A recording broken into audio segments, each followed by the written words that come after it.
اقرأ أخيا ورتل القرآن اصبح بصوتك اسمع الأكوان اقرأ كلام الله داوي نفوسنا لنحس في أعماقنا الإيمان فؤاد كالحجارة قسوة فإذا وعى القرآن حين لانا كم من فؤاد.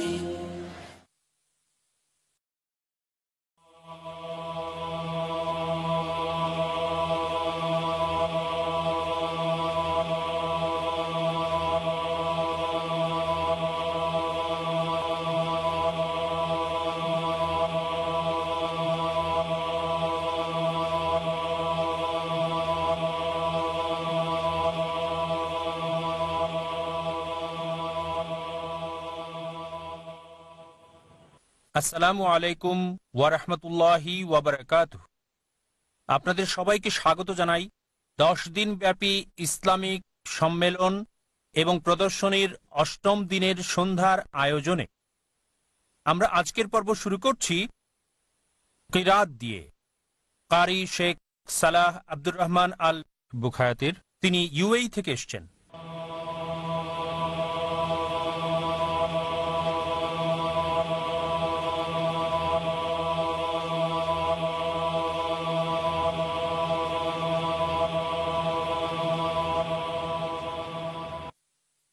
السلام عليكم ورحمة الله وبركاته.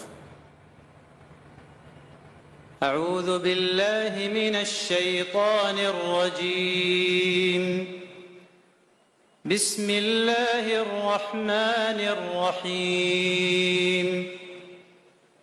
اقتربت الساعة وانشق القمر وإن يروا آية يعرضوا ويقولوا سحر مستمر وكذبوا واتبعوا أهواءهم وكل أمر مستقر ولقد جاءهم من الأنباء ما فيه مزدجر حكمة بالغة فما تغني النذر فتول عنهم يوم يدعو الداع إلى شيء نكر خش عن أبصارهم يخرجون من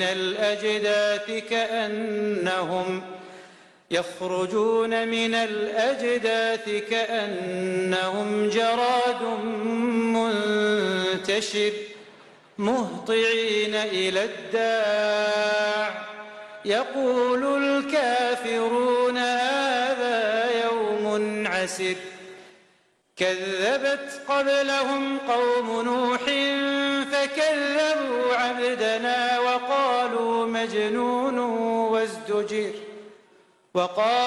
مجنون وازدجر فدعا ربه أني مغلوب فانتصر ففتحنا أبواب السماء بماء منهمر وفجرنا الأرض عيونا فالتقى الماء على أمر قد قدر وحملناه على ذات ألواح ودسر تجري بأعيننا جزاء لمن كان كفر ولقد تركناها آية فهل من مدكر فكيف كان عذابي ونذر ولقد يسرنا القرآن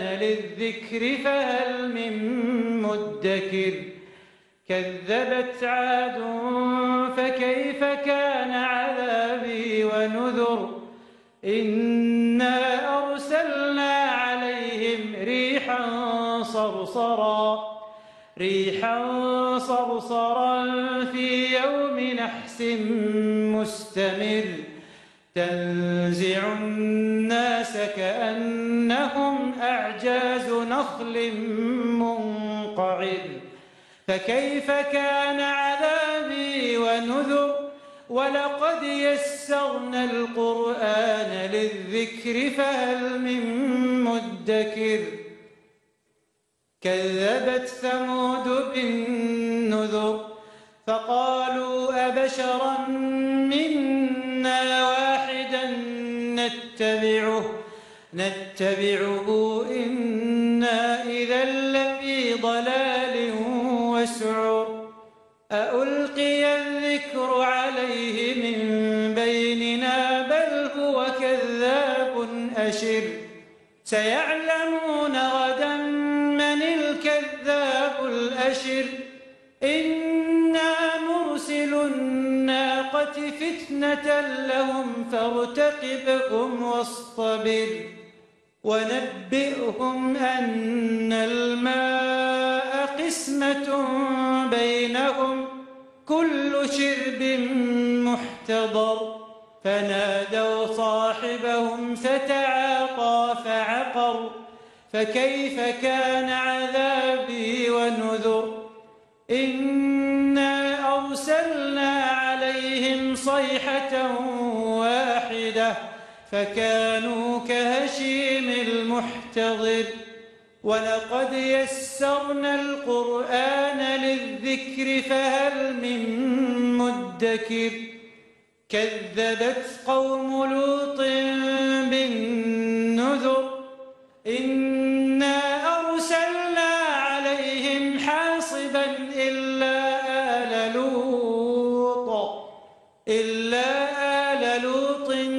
نجيناهم بسحر نعمة من عندنا كذلك نجزي من شكر ولقد أنذرهم بطشتنا فتماروا بالنذر ولقد راودوه عن ضيفه فطمسنا أعينهم فذوقوا عذابي ونذر ولقد صبحهم بكرة عذاب مستقل فذوقوا عذابي ونذر ولقد يسرنا القرآن للذكر فهل من مدكر ولقد جاء آل فرعون النذر كذبوا بآياتنا كلها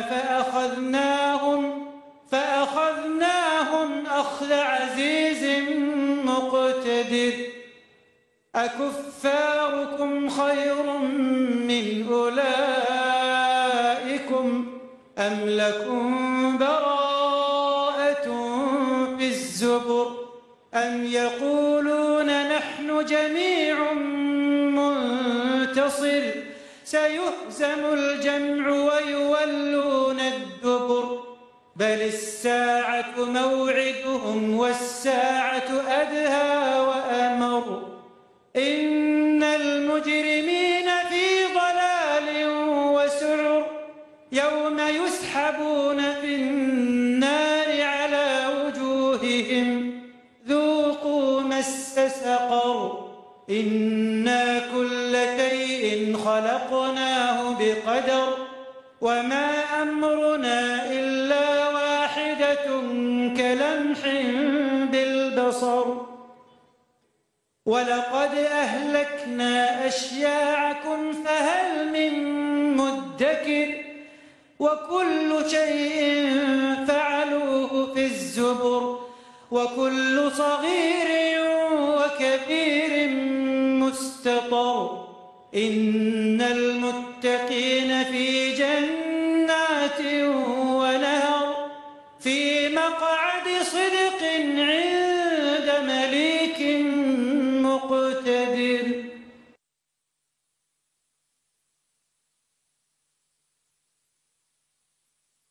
জাযাকাল্লাহ শেখ বুখায়াতির। এখন আমরা কেরাতের অনুবাদ শুনব। অনুবাদ করবেন ভাই Jamal Richards, United kingdom London থেকে এসেছেন। ভাই জামাল।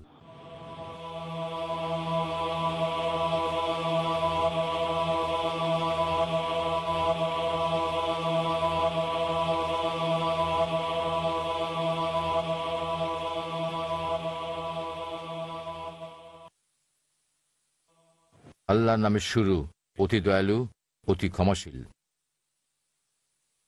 কিয়ামত নিকটবর্তী হয়েছে এবং চন্দ্র খণ্ডিত হয়েছে। যখন তারা কোনো নিদর্শন দেখে, তারা মুখ ফিরিয়ে নেয় আর বলে, এটা চলে আসা জাদু। তারা সত্য অস্বীকার করে, প্রবৃত্তির অনুসরণ করে।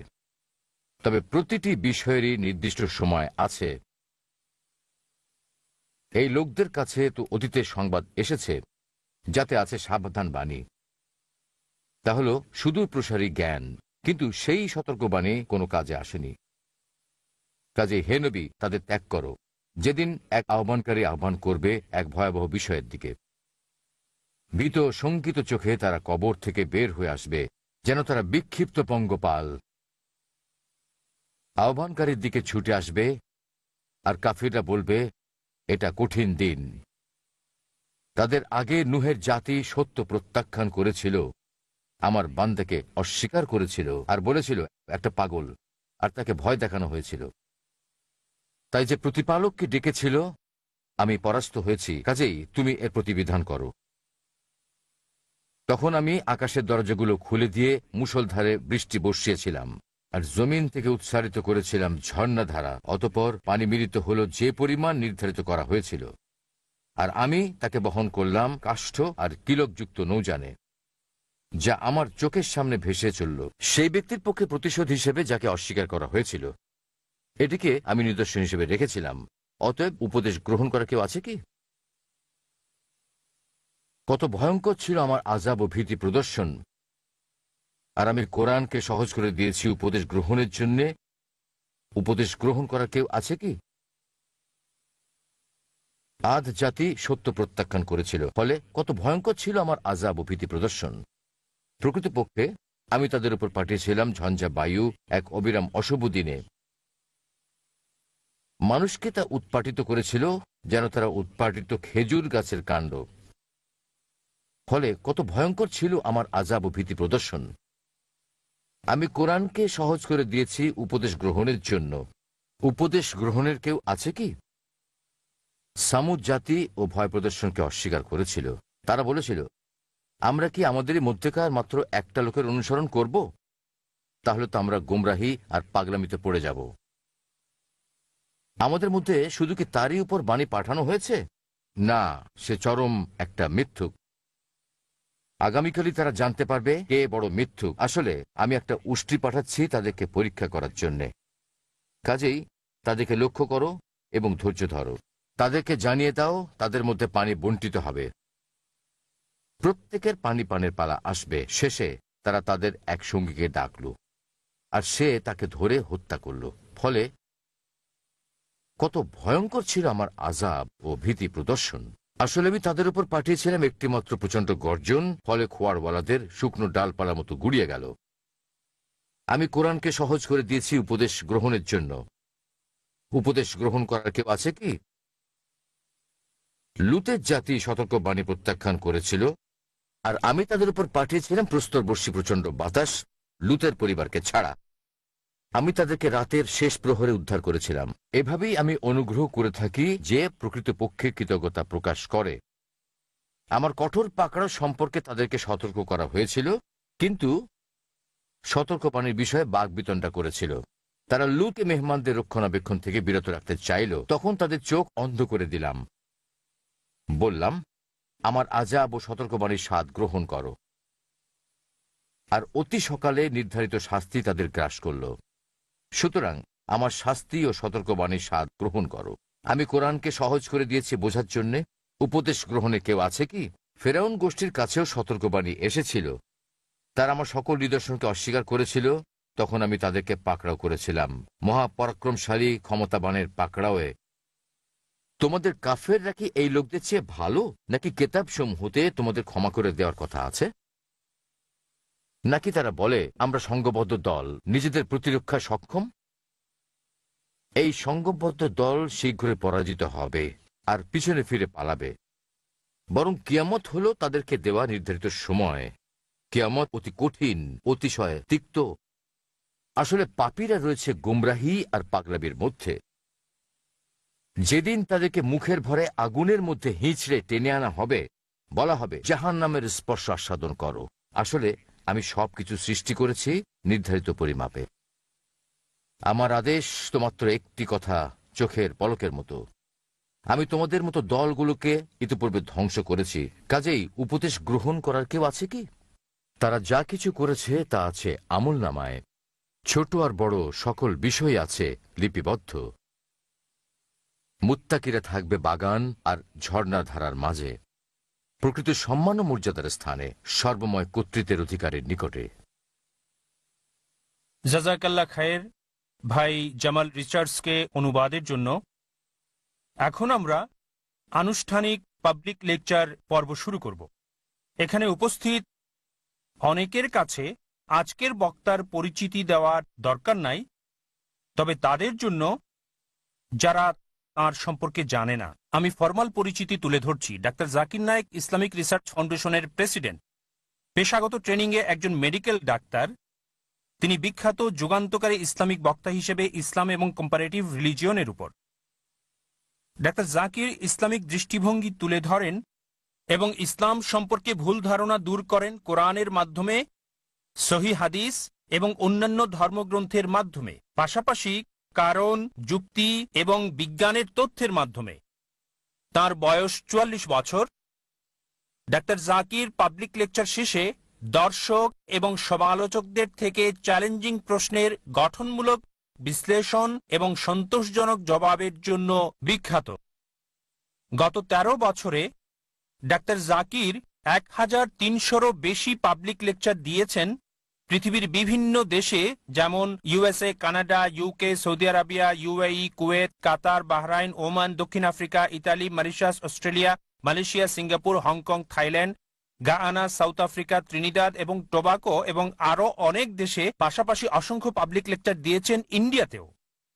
তিনি সফলতার সাথে অনেক সিম্পোজিয়াম এবং ডায়ালগে অংশগ্রহণ করেছেন অন্যান্য ধর্মের বিখ্যাত ব্যক্তিদের সাথে।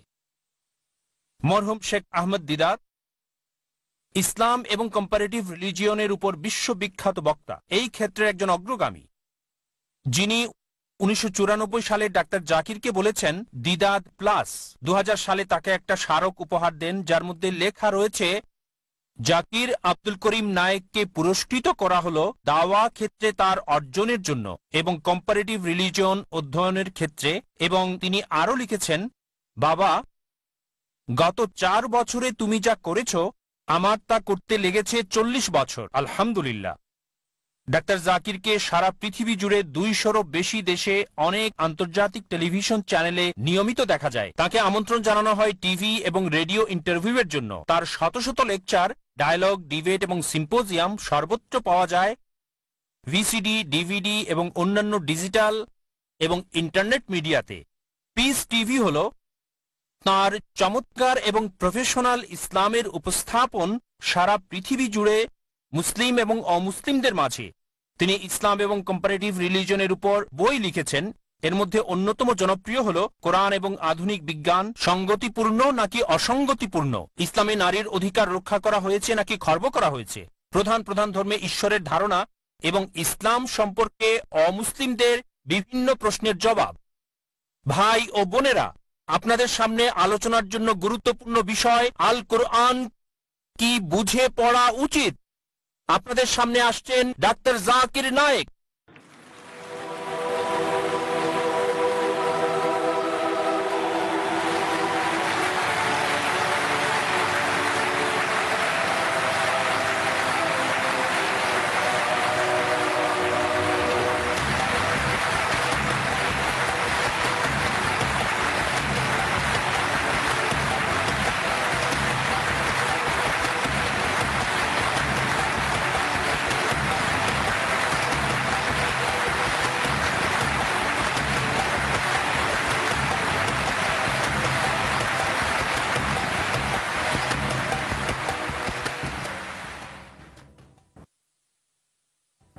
अल्हम्दुलिल्लाह वस्सलातु वस्सलाम अला रसूलिल्लाह व अला आलिहि वसहबी अजमईन अम्मा बाद अऊज़ु बिल्लाहि मिनश शैतानिर रजीम बिस्मिल्लाहिर रहमानिर रहीम वलक़द यस्सरनल कुरान लिज़्ज़िक्रि फहल मिन मुद्दकिर रब्बि इश्रह ली सदरी वयस्सिर ली अमरी वहलुल उक़दतम मिन लिसानी यफ़क़हू क़ौली।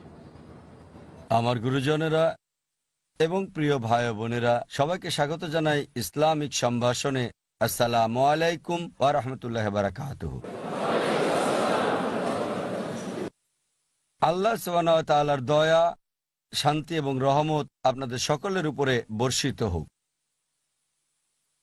আজকের সন্ধ্যার আলোচনার বিষয় হচ্ছে আল কোরআন, এটা কি বুঝে পড়া উচিত? পবিত্র কোরআন হচ্ছে সর্বশেষ এবং চূড়ান্ত বার্তা সর্বশক্তিমান আল্লাহর, আমাদের স্রষ্টার, যা নাজিল করা হয়েছিল সর্বশেষ এবং চূড়ান্ত নবী মুহাম্মদ সাল্লাল্লাহু আলাইহি সাল্লামের উপর। পবিত্র কোরআন হচ্ছে পৃথিবীর বুকে সবচেয়ে পজিটিভ বই। এটা হচ্ছে মানবজাতির প্রতি আহ্বান, এটা হচ্ছে দয়া এবং জ্ঞানের ঝর্ণাধারা, পথহারাদের জন্য পথনির্দেশ, অস্বীকারীর জন্য সতর্কবাণী, সন্দেহকারীর জন্য নিশ্চয়তা এবং দুঃখীদের জন্য সান্ত্বনা। এটা হতাশাগ্রস্তদের জন্য আশার বাণী।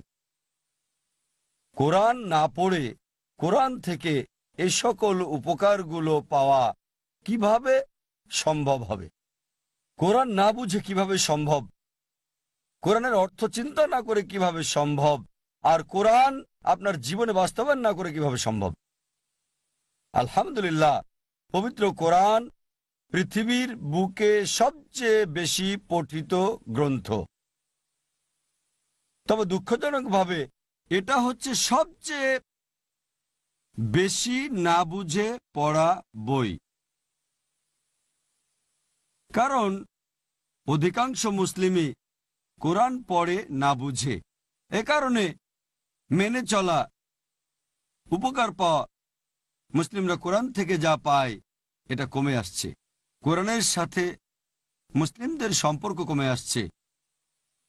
চিন্তা করেন, একজন মানুষ কোরআনের সংস্পর্শে আসে আর অপরিবর্তিত থেকে যায়, হৃদয়কে নাড়া দেয় না, আত্মাকে নাড়া দেয় না, জীবন অপরিবর্তিত থাকে। কি এক চরম দুর্ভাগ্য এটা! আল্লাহ পবিত্র কোরআনে বলেন, সূরা আল ইমরান অধ্যায় নম্বর 3 আয়াত 110, কুনতুম খায়রা উম্মাতিন উখরিজাত লিন-নাস, হে মুসলিমরা, মানুষের জন্য তোমাদের উত্তম জাতি করা হয়েছে। তা'মুরুনা বিল মা'রুফি ওয়া তানহাউনা আনিল মুনকার ওয়া তু'মিনুনা বিল্লাহ, কারণ আমরা ভালো কাজে আদেশ করি, মন্দ কাজে নিষেধ করি, আর আল্লাহকে বিশ্বাস করি। আল্লাহ আমাদের বলেছেন মুসলিম, খায়রা উম্মাহ, মানুষের জন্য উত্তম জাতি হিসেবে প্রেরণ করা হয়েছে। আর তিনি আমাদের কারণটাও বলে দিয়েছেন, কারণ আমরা ভালো কাজের আদেশ করি, মন্দ কাজে নিষেধ করি এবং আল্লাহকে বিশ্বাস করি। আমরা মুসলিমরা যদি না বুঝে কোরআন পড়ি, কিভাবে ভালো কাজের আদেশ করব, মন্দ কাজে নিষেধ করব?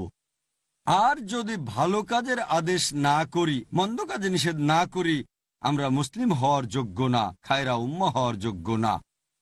তাই যদি আমরা খায়রা উম্মাহ হতে চাই, যদি মুসলিম হতে চাই, আমাদেরকে বুঝে কোরআন পড়তে হবে, যাতে আমরা ভালো কাজের আদেশ দিতে পারি, মন্দ কাজে নিষেধ করতে পারি। আরবি শব্দ কোরআন এসেছে আরবি মূল শব্দ কোরা থেকে, যার অর্থ বই। একটা আরবি শব্দ ইকরা থেকেও এসেছে, যার অর্থ পড়া, যার অর্থ আবৃত্তি করা, যার অর্থ ঘোষণা করা। কিভাবে আমরা আল্লাহ সুবহানাহু ওয়া তাআলার বার্তা ঘোষণা করব আল্লাহর কথা না বুঝে? কোরআনের আরেকটা নাম আছে, সেটা হচ্ছে ফুরকান, মানে সত্য মিথ্যা নির্ণয়ের মাপকাঠি। আমরা কেবল সত্য এবং মিথ্যা আলাদা করতে পারবো যদি আমরা কোরআনের অর্থ বুঝি। কোরআনের অর্থ বোঝা ছাড়া এটা সম্ভব না যে কোরআনকে ফুরকান হিসেবে ব্যবহার করতে পারি, সত্য মিথ্যার যাচাই করতে পারি। চলুন এবার দেখি মুসলিমদের কোরআন না বুঝে পড়ার পেছনে বিভিন্ন অজুহাতগুলো কি কি। সবচেয়ে কমন অজুহাতটা হচ্ছে আমরা ভাষা হিসেবে আরবি জানি না। এখন বিশ্বের জনসংখ্যা প্রায় 600 কোটি, আর মোট জনসংখ্যার প্রায় 20 থেকে 25% হচ্ছে মুসলিম। প্রায় 130 থেকে 150 কোটি মুসলিম সারা পৃথিবীতে আছে। আর মুসলিম জনসংখ্যার মধ্যে প্রায় 15% হচ্ছে আরব, আরো অল্প কিছু রয়েছে অনারব যারা আরবিকে ভাষা হিসেবে জানে না। সুতরাং মুসলিমদের মধ্যে 80%-এরও বেশি হচ্ছে মুসলিম, তারা ভাষা হিসেবে আরবি জানে না।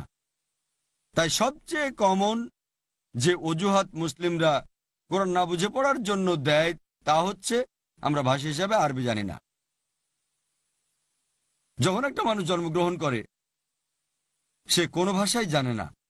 শিশুরা একেবারে প্রথমে মায়ের ভাষা শেখে যাতে করে সে অন্যদের সাথে ভাব বিনিময় করতে পারে। পরবর্তীতে সে সমাজের ভাষাটা শেখে যাতে অন্য লোকদের সাথে কথা বলতে পারে। হয়তো যে ভাষায় পড়ালেখা করে সেটাই সে শিখতে পারে। প্রায় সব মানুষই কম বেশি 2-3টা ভাষা জানে, কেউ আবার 5টাও জানে, কেউ কেউ ভাষা গবেষক। তবে অধিকাংশ মানুষই প্রায় সবাই কমপক্ষে 2-3টা ভাষা জানে। এটা কি আমাদের দরকার না যে আমাদের সেই ভাষা জানা উচিত যে ভাষা আমাদের স্রষ্টা আল্লাহ সুবহানাহু ওয়া তাআলা আমাদের জন্য সর্বশেষ চূড়ান্ত বার্তা পবিত্র কোরআন দিয়েছেন? এটা কি আমাদের প্রত্যেক মুসলিমের জন্য বাধ্যতামূলক নয় যে কোরআন বোঝার জন্য আমাদের আরবি জানতে হবে? আমি জানি যে কোনো মানুষের জন্যই বাল্যকালে যে কোনো ভাষা শেখাটা সহজ ব্যাপার। তবে বয়স কোনো সমস্যা না যে কোনো মানুষের কোনো কাজ করার ক্ষেত্রে। আর ডক্টর মরিস বুকাইলির কথা আমার মনে পড়ে। আপনারা অনেকেই জানেন যে ডক্টর মরিস বুকাইলি ছিলেন খুবই বিখ্যাত সার্জন এবং বিজ্ঞানী, যাকে মেডিসিনের উপরে ফ্রেঞ্চ একাডেমি অ্যাওয়ার্ড দেওয়া হয়েছিল। আর ডক্টর মরিস বুকাইলিকে দায়িত্ব দেওয়া হয়েছিল মান্নেব তার মমের উপর গবেষণা করতে, অর্থাৎ ফেরাউনের দেহের মমের উপর। একথাটা মুসা আলাইহিস সালামের সময় হয়েছিল, যেটা উল্লেখ আছে বাইবেলে। আর মান্নেব তার মমের উপর গবেষণার পর যা কিং উপত্যকায় পাওয়া গিয়েছিল, তিনি খ্রিস্টান হিসেবে বাইবেলের বর্ণনা জানতেন যা বলা হয়েছে মুসা আলাইহিস সালাম সম্পর্কে। আরও জানতেন যে ফিরআউন যখন ছুটছিল মুসা আলাইহিস সালামের পেছনে, সমুদ্র তখন 2 ভাগে বিভক্ত হয়ে গিয়েছিল। মুসা আলাইহিস সালাম পার হলেন, সমুদ্র আবার আগের জায়গায় ফিরে আসলো, আর ফিরআউন ডুবে মারা গেল। কিন্তু তিনি সৌদি আরবে যখন গেলেন, সেখানে তাকে একজন মুসলিম বলল যে কোরআন ইতিমধ্যে কথা বলেছে সূরা ইউনূস অধ্যায় নম্বর 10 আয়াত নম্বর 92 যে আল্লাহ বলেছেন, আমি ফিরআউনের দেহকে সংরক্ষণ করব পরবর্তী প্রজন্মের জন্য নিদর্শন স্বরূপ। ডক্টর মরিস বুকাইলি তিনি চমকে গেলেন যে কিভাবে এই বই, পবিত্র কোরআন 1400 বছর আগে কথা বলে যে সর্বশক্তিমান আল্লাহ ফিরআউনের দেহকে সংরক্ষণ করবেন পরবর্তী মানুষের জন্য নিদর্শন স্বরূপ, মানবজাতির জন্য নিদর্শন স্বরূপ, যে কথা বাইবেলেও বলা হয় নাই। আর এটাই তাকে কোরআনের অনুবাদ পড়তে প্ররোচিত করেছিল। যখন কোরআনের অনুবাদ পড়লেন তিনি খুবই অনুপ্রাণিত হয়েছিলেন আর কোরআনের ভাষা বুঝতে চাইলেন। তাই 50 বছর বয়সে তিনি আরবি ভাষা শিখেছিলেন কোরআন ভালোভাবে বোঝার জন্য। চিন্তা করেন, একজন অমুসলিম, একজন খ্রিস্টান ভালোভাবে কোরআন বোঝার জন্য ভাষা হিসেবে আরবি শিখেছিলেন। আর গবেষণা করার পর তিনি বললেন যে বিজ্ঞানের যে বিষয়গুলো কোরআনে বলা হয়েছে, আধুনিক বিজ্ঞানের সাথে সেগুলোর সম্পূর্ণভাবে মিল আছে। আর দুঃখজনকভাবে বাইবেলে অনেক বিষয় রয়েছে যেগুলো আধুনিক বিজ্ঞানের সাথে মেলে না। আরও গবেষণা করার পর একটা বই লিখলেন, বাইবেল, কোরআন এবং আধুনিক বিজ্ঞান, যা খুবই বিখ্যাত বই। আমি বলতে যাচ্ছি তা হচ্ছে, চিন্তা করেন 50 বছরের একজন অমুসলিম খ্রিস্টান হয়েও ভালোভাবে কোরআন বুঝেছেন, ভাষা হিসেবে আরবি শিখেছেন। আর আমরা মুসলিমরা বড় অজুহাত দাঁড় করাই যে ভাষা হিসেবে আরবি জানি না। আমি বলছি না যে প্রত্যেক মুসলিমকেই ডক্টর মরিস বুকাইলির মতো হতে হবে, যে ডক্টর মরিস বুকাইলি 50 বছর বয়সে আরবিকে ভাষা হিসেবে শিখেছেন। তবে একজন মুসলিম যদি ভাষা হিসেবে আরবি নাও জানে, তাহলে তার কোনো অজুহাত দেখাতে পারবে না, কারণ সে কোরআনের অনুবাদগুলো পড়তে পারে। আর আলহামদুলিল্লাহ, পৃথিবীর অধিকাংশ ভাষাতেই পবিত্র কোরআনের অনুবাদ হয়েছে। মাওলানা আব্দুল মজিদ দারাবাদি বলেন, কোরআনের অনুবাদ করা হচ্ছে সবচেয়ে কঠিন, পৃথিবীর সবচেয়ে কঠিন বই। কোরআনের ভাষা খুবই গভীর, এটা স্বর্গীয়, খুবই পবিত্র। এটাতে কোনো কিছু সংযোজন করা যায় না, এটা পরিবর্তন করা যায় না। আর এ কারণেই কোরআন হচ্ছে অনুবাদ করার জন্য সবচেয়ে কঠিন বই। এটা শুধু অনুবাদ করা কঠিনই না, সত্যি বলতে এটা এমন একটা বই যা অনুবাদ করা অসম্ভব ব্যাপার। তারপর আলহামদুলিল্লাহ অনেক বিশেষজ্ঞ আছেন যারা বছরের পর বছর সময় ব্যয় করেছেন, যারা 1 দশকেরও বেশি সময় ধরে গবেষণা করেছেন এবং পবিত্র কোরআনের অনুবাদ করেছেন পৃথিবীর অধিকাংশ ভাষায়। যদিও আমি একমত যে কোনো অনুবাদকের অনুবাদই শতভাগ সঠিক না, কারণ অনুবাদটা হচ্ছে মানুষের হাতের করা কাজ, আর আরবি কোরআনটা সর্বশক্তিমান আল্লাহ স্রষ্টার বাণী। তা সত্ত্বেও এই অনুবাদ অন্তত কোরআনের মূল বার্তাটা জানতে আমাদের সাহায্য করছে, আমাদের স্রষ্টা আল্লাহ সুবহানাহু ওয়া তাআলার বাণী। আমরা মুসলিমরা অনুবাদ না পড়ার পেছনে যে অজুহাতগুলো দেখাই তা যে আমরা খুবই ব্যস্ত পড়ালেখা নিয়ে, আমাদের কাজে আমরা ব্যস্ত ব্যবসা নিয়ে ইত্যাদি। আমাদের অনেকেই বছরের পর বছর ব্যয় করছি অসংখ্য বিভিন্ন রকম বই পড়ে, স্কুল, কলেজ এবং বিশ্ববিদ্যালয়ে, শুধু একটা ডিগ্রি অর্জনের জন্য। আমাদের স্রষ্টা আল্লাহ সুবহানাহু ওয়া তাআলার বার্তা পড়ার সময় কি আমাদের নেই? কোরআন পড়তে কত সময় লাগবে? আমাদের নবীজি মুহাম্মদ সাল্লাল্লাহু আলাইহি ওয়াসাল্লাম বলেছেন, এটা সহিহ তিরমিজির একটা হাদিস, যে তিনি বলেছেন 3 দিনের কম সময়ে যে কোরআন পড়ে সে কোরআন এখনো বোঝেনি।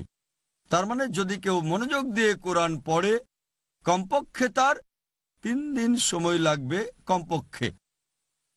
যদি কিছুটা ধীরে পড়ে হয়তো 5 দিন লাগবে, আর যদি একদিনে 1 জাজ বা 1 পারা পড়ে তাহলে হয়তো সময় লাগবে 1 মাস। আমরা কলেজ এবং বিশ্ববিদ্যালয় থেকে যে ডিগ্রি অর্জন করি তা আমাদের পৃথিবীতে সাহায্য করতেও পারে, নাও পারে। আমার জানা মতে হাজার হাজার পোস্ট গ্রাজুয়েটও আছেন যাদের চাকরি নেই। আর স্কুল, কলেজ এবং বিশ্ববিদ্যালয়ে যে শিক্ষা আমরা অর্জন করে থাকি তা যদি আপনাকে আল্লাহ সুবহানাহু ওয়া তাআলার কাছে না নিয়ে যায়, যদি আপনাদের স্রষ্টা সর্বশক্তিমান আল্লাহর কাছাকাছি না নিয়ে যায়, তাহলে এটা আখিরাতের জন্য ব্যর্থ। তাই যে শিক্ষা স্কুল, কলেজ এবং বিশ্ববিদ্যালয় থেকে অর্জন করেন সেটা দুনিয়াতে উপকার করতে পারে, আবার নাও করতে পারে। আর যদি সেটা আমাদের স্রষ্টা আল্লাহ সুবহানাহু ওয়া তাআলার নিকটবর্তী না করে, তাহলে আখিরাতের জন্য উপকার আসবে না। তবে কোরআন এই ব্যাপারে বলছে যে, আল্লাহ কোরআনে বলেন, সূরা বাকারা অধ্যায় নম্বর 2 আয়াত 1 এবং 2, अलिफ लाम मीम ज़ालिकल किताब ला रैब फीह हुदाल लिल मुत्ताकीन। এটা হচ্ছে মুসলিমদের জন্য পথপ্রদর্শক, কোনো সন্দেহ নেই যারা ভয় করে আল্লাহ সুবহানাহু ওয়া তাআলাকে।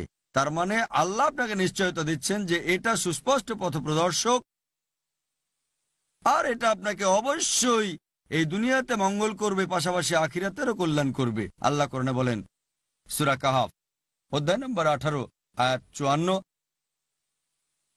যে এই কিতাব যাতে সবকিছুই ধারাবাহিকভাবে বিস্তারিত আছে, যাতে মানুষের জন্য কল্যাণ রয়েছে, তবে খুব কম মানুষই শুকরিয়া আদায় করে থাকে। একই কথা আল্লাহ বলেছেন সূরা জুমার অধ্যায় নম্বর 39 আয়াত নম্বর 27 যে আল্লাহ সুবহানাহু ওয়া তাআলা অনেক দৃষ্টান্ত বিস্তারিত বলেছেন যাতে মানুষেরা উপদেশ গ্রহণ করতে পারে। যদি কোরআন পড়েন তবে অবশ্যই এই দুনিয়ার উপকার হবে, পাশাপাশি আখিরাতেরও উপকার হবে। তাই আপনি কোরআন পড়েন। যদি আরবি ভাষা না জানেন তাহলে যে ভাষা জানেন সে ভাষাতেই পড়েন। যদি ইংরেজি জানেন তাহলে ইংরেজিতে পড়েন, যে ভাষাটা সবচেয়ে ভালো বোঝেন। যদি উর্দু ভালো বোঝেন উর্দুতেই পড়েন। যদি হিন্দি বোঝেন হিন্দিতে পড়েন। যদি ফ্রেঞ্চ বোঝেন ফ্রেঞ্চ ভাষায় পড়েন। যদি জার্মান বোঝেন তাহলে সে ভাষাতে পড়েন, যে ভাষাটা আপনি সবচেয়ে ভালো বোঝেন। আর হোক সেটা ইংরেজি অনুবাদ, উর্দু অনুবাদ, হিন্দি অনুবাদ, ফ্রেঞ্চ অনুবাদ বা জার্মান অনুবাদ, অন্তত পবিত্র কোরআনের অনুবাদ পড়েন, যাতে করে আপনার স্রষ্টার কথা বুঝতে পারেন। আমি একটা উদাহরণ দিচ্ছি। ধরেন আপনার খুব ঘনিষ্ঠ একজন বন্ধু, সে একজন জার্মানি থেকে আসলো আর বোম্বেতে কয়েক সপ্তাহ থাকলো। সে একজন জার্মান, ভালো ইংরেজি বলতে পারে না, তবে আপনার সাথে ভাব বিনিময় করেছে। সে আপনার সাথে কয়েক সপ্তাহ বোম্বেতে থাকলো, আবার জার্মানিতে ফিরে গিয়ে আপনাকে জার্মান ভাষায় চিঠি লিখলো। যেহেতু সে ভালো ইংরেজি বলতে পারে না, ভালো লিখতে পারে না, তাই চিঠিটা লিখলো জার্মান ভাষায়। এখন চিঠিটা পাওয়ার পর আপনি জার্মান বুঝবেন না, তখন কি করবেন? স্বাভাবিকভাবেই সে আপনার ঘনিষ্ঠ বন্ধু, চিঠিটাকে তখন অনুবাদ করবেন। আপনি জানতে চাইবেন আপনার ভালো বন্ধু জার্মানি থেকে কি বলছে আপনাকে, চিঠিটাকে অনুবাদ করবেন। আপনি কি জানতে চাইবেন না? আমাদের স্রষ্টা আল্লাহ সুবহানাহু ওয়া তাআলা সর্বশেষ ও চূড়ান্ত বার্তায় কি বলেছেন? আপনাকে কোরআনের অনুবাদ করতে হবে না। কোরআন আলহামদুলিল্লাহ ইতিমধ্যে পৃথিবীর প্রধান প্রধান ভাষাগুলোতে অনুবাদ করা হয়ে গেছে। অনেক মুসলিমই মনে করে যে কোরআন শুধুমাত্র মুসলিমদের জন্য এসেছে, কোরআন কোনো অমুসলিমদের জন্য নয়।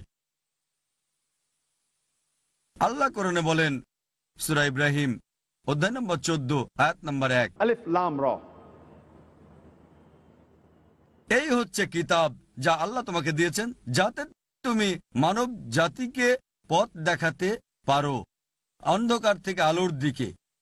আল্লাহ বলেছেন এই কিতাব কোরআন নবী মুহাম্মদ সাল্লাল্লাহু আলাইহি ওয়াসাল্লামকে দেওয়া হয়েছে, যাতে করে তিনি মানব জাতিকে অন্ধকার থেকে আলোর পথ দেখাতে পারেন।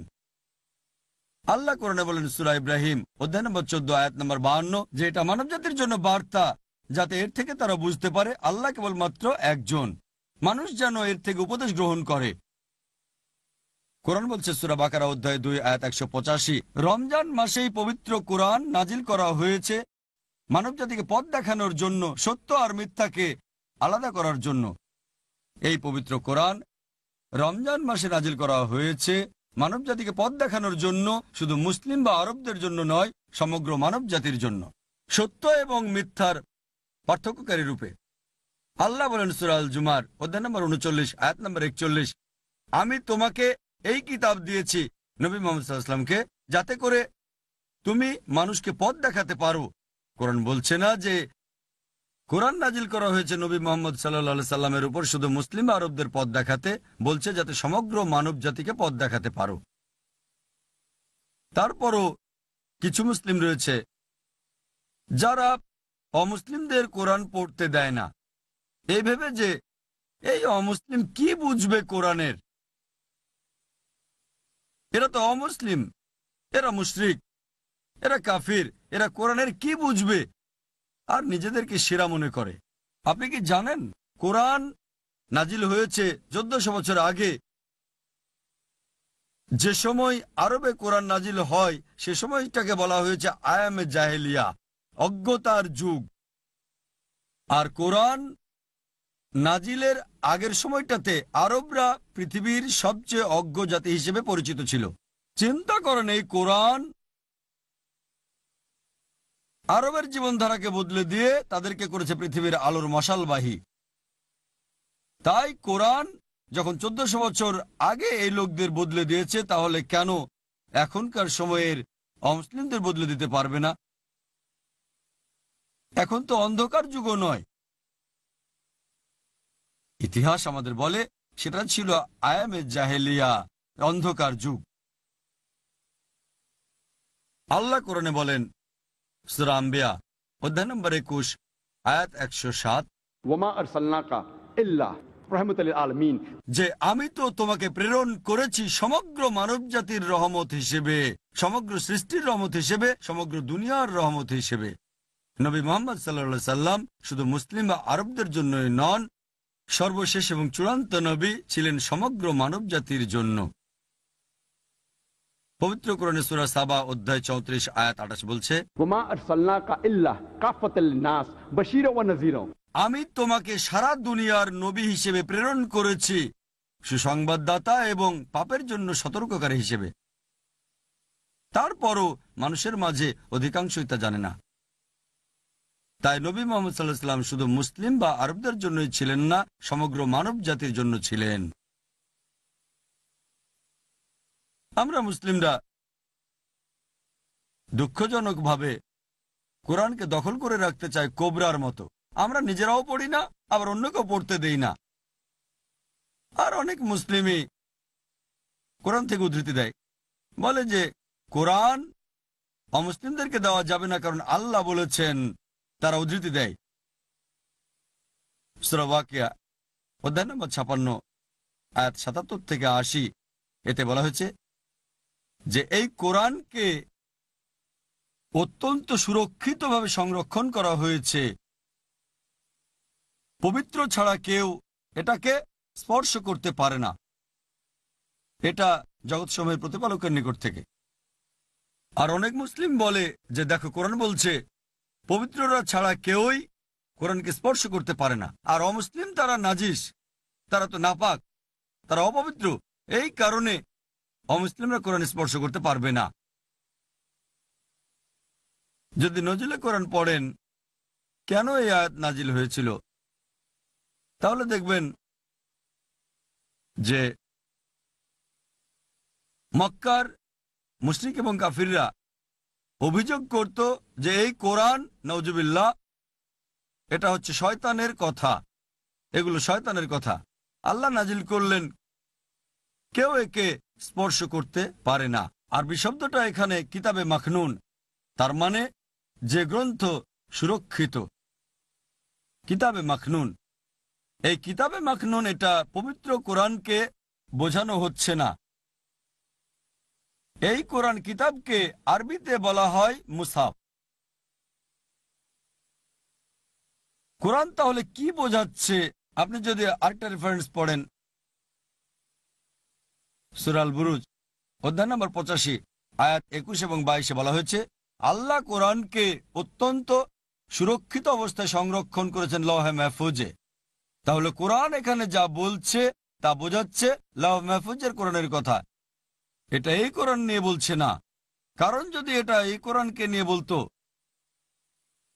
যদি এই কোরআনের কথা বোঝাতো, আর যদি আরবি শব্দ মুতাহিরিন ব্যবহৃত হতো, তাহলে এটা শুধু শরীরের পবিত্রতাই বোঝাতো।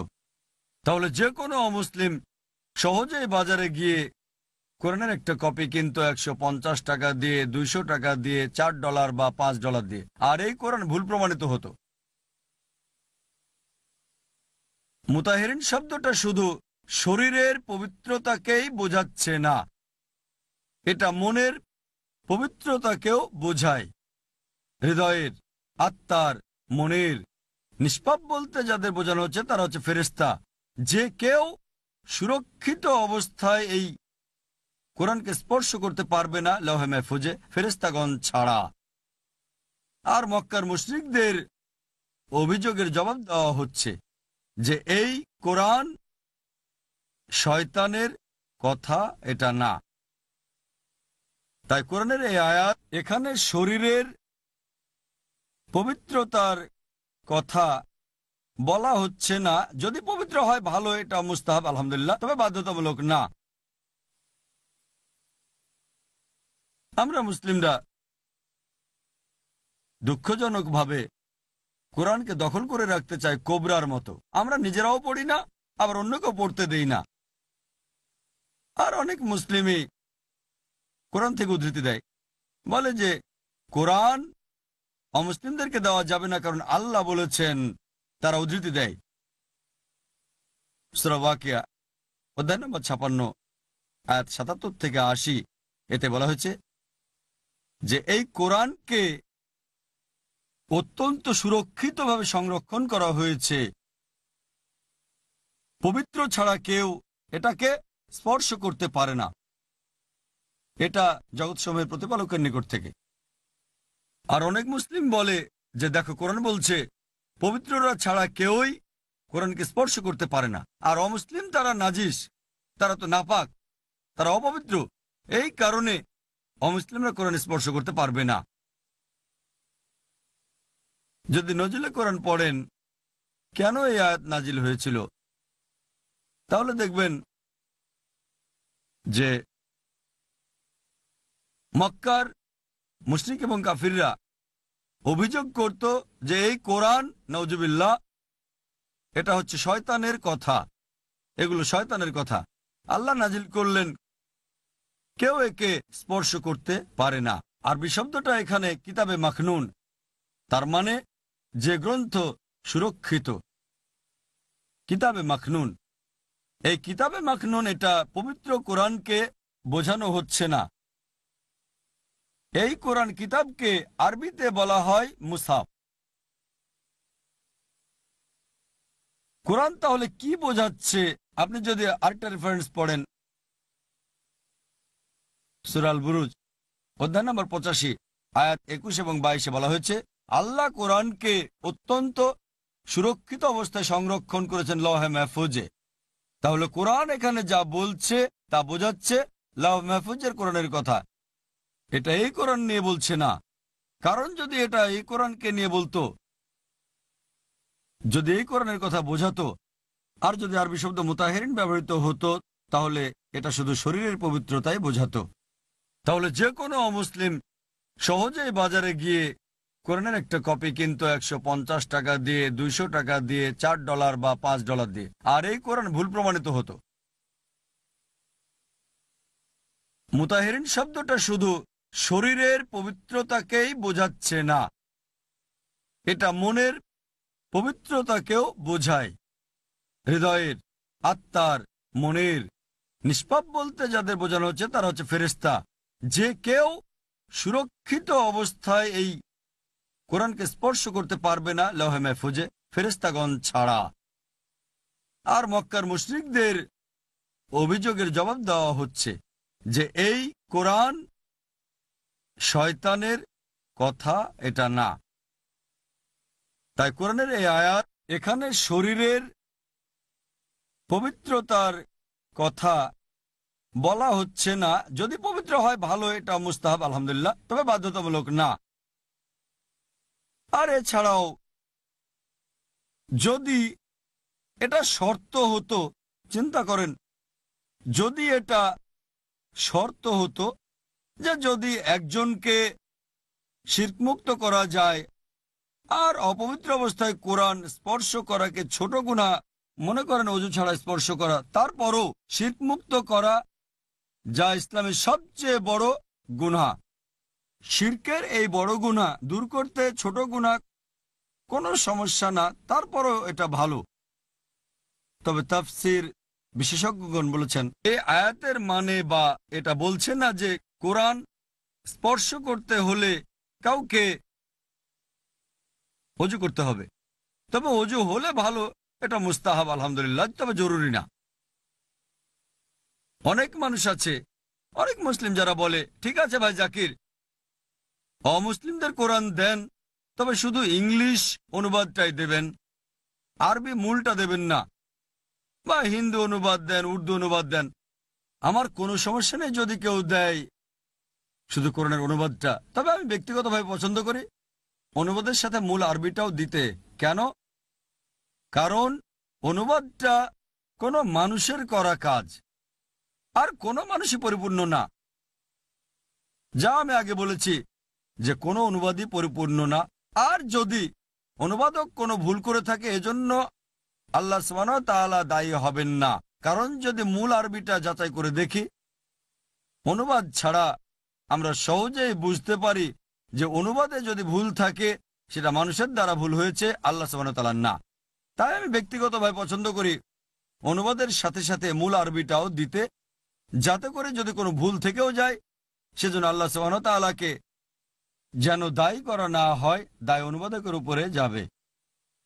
আর এছাড়াও আল্লাহ যদি চান যে আমি পুরস্কৃত হব, নবীজি মুহাম্মদ সাল্লাল্লাহু আলাইহি ওয়াসাল্লামের সঙ্গ পাবো।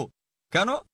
কারণ আমি যদি নবীজি মুহাম্মদ সাল্লাল্লাহু আলাইহি ওয়াসাল্লামের জীবনী পড়ি, তিনি অমুসলিম রাজাদের কাছে যে চিঠি পাঠাতেন তার মধ্যে কোরআনের আয়াত লেখা থাকতো। কারণ সাহাবীরাও অমুসলিম রাজাদের কাছে কোরআনের সে আয়াত ব্যবহার করতেন যেটা নবীজি ব্যবহার করেছিলেন।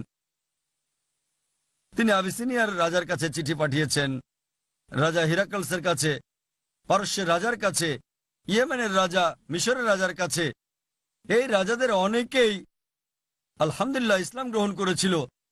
তবে কেউ কেউ চিঠি ছিঁড়ে ফেলে দিয়েছিল, কেউ কেউ আবার সেই চিঠিকে পায়ের নিচে ফেলে দিয়ে মুড়িয়েছে।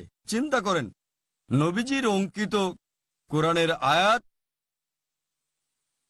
এই রাজারা ছিঁড়ে ফেলেছিল, অনেকে আবার পায়ের নিচে ফেলে দিয়ে পিষ্ট করেছিল। এমন একটা চিঠি এখনো আছে কফটাকি জাদুঘরে তুরস্কে, যার মধ্যে নবীজি কোরআনের আয়াত পাঠিয়েছিলেন। সূরা আল ইমরান অধ্যায় নম্বর 3 আয়াত নম্বর 64 বলা হয়েছে, कुल या अहलल किताब বলো হে কিতাবীগণ, तालो इला कलिमतिन सवाइम बैना बैनकुम এসে সেই কথায় যা আমাদের ও তোমাদের মধ্যে এক। प्रथम সাদৃশ্যটা কি? अल्लाह नाबुदा इल्लल्लाह আমরা আল্লাহ ছাড়া কারো ইবাদত করি वला না, नुश्रिका बिही शैय्यन আর তার সাথে কাউকে শরীক করি না, वला यत्तखिद बादुना बादन अरबाबन मिन दुनिल्लाह এবং আমাদের মধ্য থেকে কাউকেই আমরা রব হিসেবে গ্রহণ করি না। फंतवल्लो যদি তারা মুখ ফিরিয়ে নেয়, फकुलु शदू বলো তোমরা সাক্ষী থাকো बिअन्ना मुस्लिमून আমরা মুসলিম, আল্লাহর কাছে নিজের ইচ্ছাকে সমর্পণ করি। কোরআনের এই আয়াত অমুসলিম রাজাদের কাছে পাঠাতেন নবীজি মুহাম্মদ সাল্লাল্লাহু আলাইহি সাল্লাম। এখনো এগুলো আছে জাদুঘরে, কপটাকি জাদুঘরে তুরস্কে। আমি আপনাদের প্রশ্ন করতে চাই, বর্তমানে প্রায় 14 মিলিয়ন আরব কপটিক খ্রিস্টান রয়েছে যারা বংশগতভাবে আরব খ্রিস্টান। আমার প্রশ্ন হচ্ছে, এই 14 মিলিয়ন আরব খ্রিস্টানকে কোরআনের কোন অনুবাদটা আপনারা দিতে চান? আপনি আরবি কোরআনকে আবার আরবিতে অনুবাদ করবেন? আপনাকে মূল কোরআনটা দিতে হবে। আরব খ্রিস্টানদের কাছে যাদের ভাষাই হচ্ছে আরবি, আরবি যাদের মাতৃভাষা, তাদের কোন অনুবাদ দেবেন? উর্দু অনুবাদ দেবেন? ইংরেজি অনুবাদ দেবেন?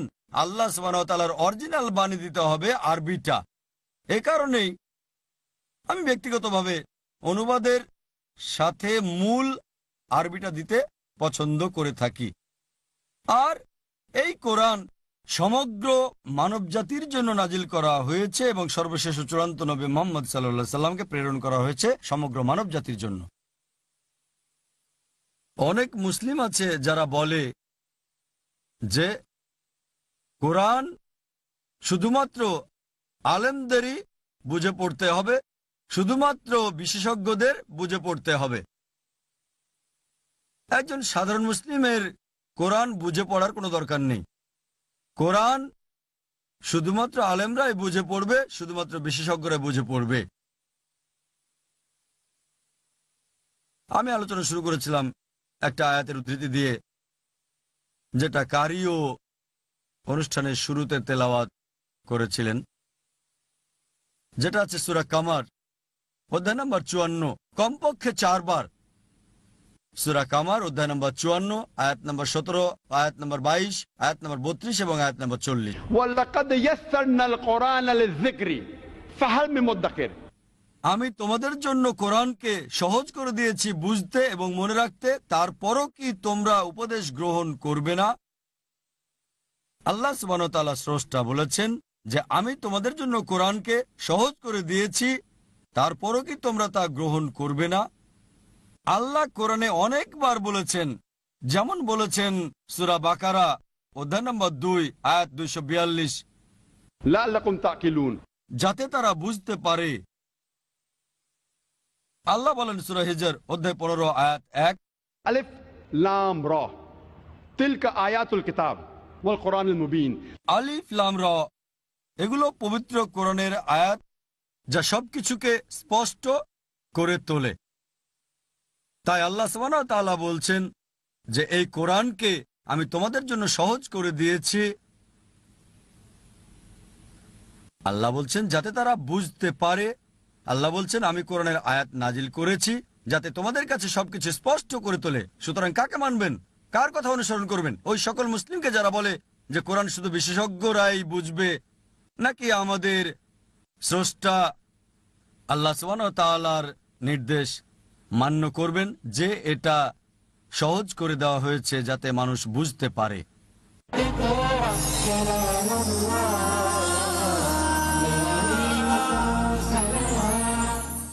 যদি কোনো বিষয় বুঝতে না পারেন, আল্লাহ কোরআনে বলেছেন সূরা নাহাল অধ্যায় নম্বর 16 আয়াত নম্বর 43 এবং সূরা আম্বিয়া অধ্যায় নম্বর 21 আয়াত 7, আল্লাহ বলছেন যে যদি তুমি না জানো তবে তাকে জিজ্ঞেস করো যে জানে, তাকে জিজ্ঞেস করো যার জ্ঞান আছে।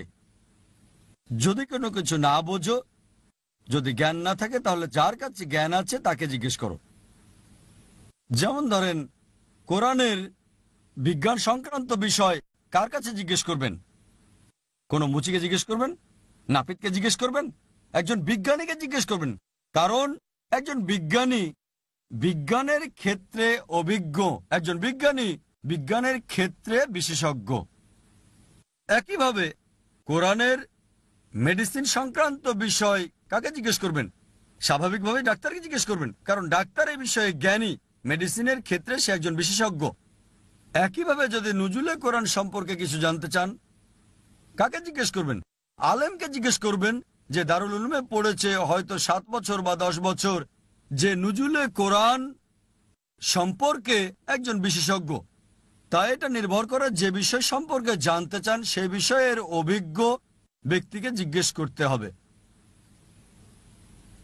তাই কোরআন বলছে যে কোরআন পড়ার সময় যদি কোনো সমস্যার সম্মুখীন হন, আপনি অবশ্যই এমন একজনকে জিজ্ঞেস করবেন যে বিষয়ে বিশেষজ্ঞ। আর এক্ষেত্রে প্রফেসর কিথ মুরের উদাহরণ মনে পড়ে। আরবের একদল লোক কোরআনের এই উপদেশ গ্রহণ করেছিলেন। সূরা নাহাল অধ্যায় 16 আয়াত 43 এবং সূরা আম্বিয়া অধ্যায় 21 আয়াত 7 বলা হয়েছে, ফাসআলু আহলে যিকরি ইন কুনতুম লা তা'লামুন। যদি তোমরা না জানো তাহলে যার জ্ঞান আছে তাকে জিজ্ঞেস করো। তাই আরবের এই লোকেরা কোরআন এবং হাদিসের সবগুলো তথ্য সংগ্রহ করেছে যেগুলো ভ্রূণবিদ্যা নিয়ে বলছে, আর এগুলোকে প্রফেসর কিতমুরের কাছে নিয়ে গেল। আর সেই সময়ে 80 দশকের শুরুতে 1980তেই তিনি সেই সময়ে ভ্রূণবিদ্যার ক্ষেত্রে সেরা বিশেষজ্ঞদের একজন ছিলেন। আর তিনি টরন্টো বিশ্ববিদ্যালয়ে অ্যানাটমি বিভাগের প্রধান ছিলেন। তারা কোরআনের বিভিন্ন আয়াতের অনুবাদ প্রফেসর কিথমুরের কাছে নিয়ে গেলেন আর তাকে জিজ্ঞেস করলেন যে আপনার মন্তব্য কি? কোরআনের আয়াতের অনুবাদ এবং হাদিস দেখার পর তিনি বললেন কোরআনে দেওয়া অধিকাংশ তথ্য আধুনিক ভ্রূণবিদ্যার সাথে একেবারে হুবহু মিল দেখা গেছে, তবে কিছু আয়াত আছে যেগুলোর ব্যাপারে আমি বলতে পারছি না এগুলো সঠিক, আবার বলতে পারছি না যে এগুলো ভুল, কারণ আমি নিজে এগুলো সম্পর্কে জানি না। আর এমন দুটো আয়াত হচ্ছে কোরআনের প্রথম যে দুটো আয়াত নাজিল হয়েছিল সূরা ইকরা, সূরা আলাক অধ্যায় নম্বর 96 আয়াত 1 এবং 2 বলা হয়েছে, ইকরা বিসমি রাব্বিকাল্লাযী খালাক খালাকাল ইনসানা মিন আলাক। পড়ো আবৃত্তি করো আর ঘোষণা করো তোমার প্রভুর নামে, যিনি সৃষ্টি করেছেন, যিনি মানুষকে সৃষ্টি করেছেন ঝুলে থাকা বস্তু থেকে, জোকের মতো বস্তু থেকে। আরবি শব্দ আলাকা মানে ঝুলে থাকা কিছু বস্তু, এর মানে জমাট বাঁধা রক্ত। এর আরেকটা অর্থ হচ্ছে জোকের মতো বস্তু। তাই তিনি বললেন, আমি জানি না প্রাথমিক অবস্থায় দেখায় কিনা ভ্রূণকে জোকের মতো। তার গবেষণাগারে গেলেন এবং অত্যন্ত শক্তিশালী মাইক্রোস্কোপ নিয়ে ভ্রূণের প্রাথমিক অবস্থা পর্যবেক্ষণ করে একটা জোকের ছবির সাথে তিনি তুলনা করলেন এবং এমন মিল দেখে বিস্মিত হলেন। পরবর্তীতে তাকে ৮০টা প্রশ্ন করা হলে তিনি বললেন যে সেই সময় ৮০ দশকের শুরুতে যদি ৩০ বছর আগে এই প্রশ্নগুলো আমাকে করা হতো, আমি ৫০%-এর বেশি উত্তর দিতে পারতাম না, কারণ ভ্রূণবিদ্যার এখন নতুন শাখা উন্নতি লাভ করেছে। আর তিনি একটা বিখ্যাত বইয়ের লেখক, দ্য ডেভেলপিং হিউম্যান। আর কোরআন এবং হাদিস থেকে যে অতিরিক্ত তথ্য পেয়েছেন, দ্য ডেভেলপিং হিউম্যানের ৩য় সংস্করণে তিনি তা যুক্ত করেছেন এবং সেই বছরে একক লেখকের সেরা মেডিকেল বই পুরস্কারটা তিনিই লাভ করেছেন। আর আমি যখন মেডিকেলের ছাত্র ছিলাম ১৯৮০-র দশকে, মেডিকেলের প্রথম বর্ষে ভ্রূণবিদ্যার বিষয়ে যদি কেউ বেশি নাম্বারের চেষ্টা করত, আমাদেরকে বলা হতো দ্য ডেভেলপিং হিউম্যান বইয়ের কথা, যেটা প্রফেসর কিথ মুর লিখেছেন। শুধু পাশ করার জন্য পড়তে চাইলে তখন ডাক্তার ইন্দ্রবীর সিং এর বইয়ের কথা বলা হতো, শুধু পাশ করতে চাইলে। আর বেশি নাম্বার পেতে চাইলে আমাদের পড়তে হতো প্রফেসর কিথ মুরের দ্য ডেভেলপিং হিউম্যান। আর এই বইটা পরবর্তীতে পৃথিবীর বিভিন্ন ভাষায় অনুবাদ করা হয়। আর প্রফেসর কিথ মুর বললেন যে একথা মানতে আমার কোনো আপত্তি নেই যে এই কোরআন, এটা হচ্ছে মহান স্রষ্টা আল্লাহ তাআলার বাণী, আর নবী মুহাম্মদ সাল্লাল্লাহু আলাইহি সাল্লাম সর্বশক্তিমান আল্লাহর রাসূল। আমরা যখন কোনো যন্ত্র কিনি, সেই যন্ত্রের সাথে একটা নির্দেশিকা বই দেয়। যেমন ধরেন কোনো ডিভিডি প্লেয়ার কিনলে একটা নির্দেশিকা বই পাই, আর এর মধ্যে লেখা থাকে কিভাবে সেটা চালাতে হবে। যদি ডিভিডি চালাতে চান, ডিস্ক ঢোকান, তারপর প্লে বাটন চাপুন। যদি স্কিপ করতে চান, স্কিপ বাটনে চাপ দেন। যদি থামাতে চান, স্টপ বাটনে চাপ দেন। উপর থেকে ফেলে দেবেন না, নষ্ট হয়ে যাবে। পানিতে ভেজাবেন না, নষ্ট হয়ে যাবে। এই সব কিছু বিস্তারিত নির্দেশিকা বইয়ে দেওয়া আছে।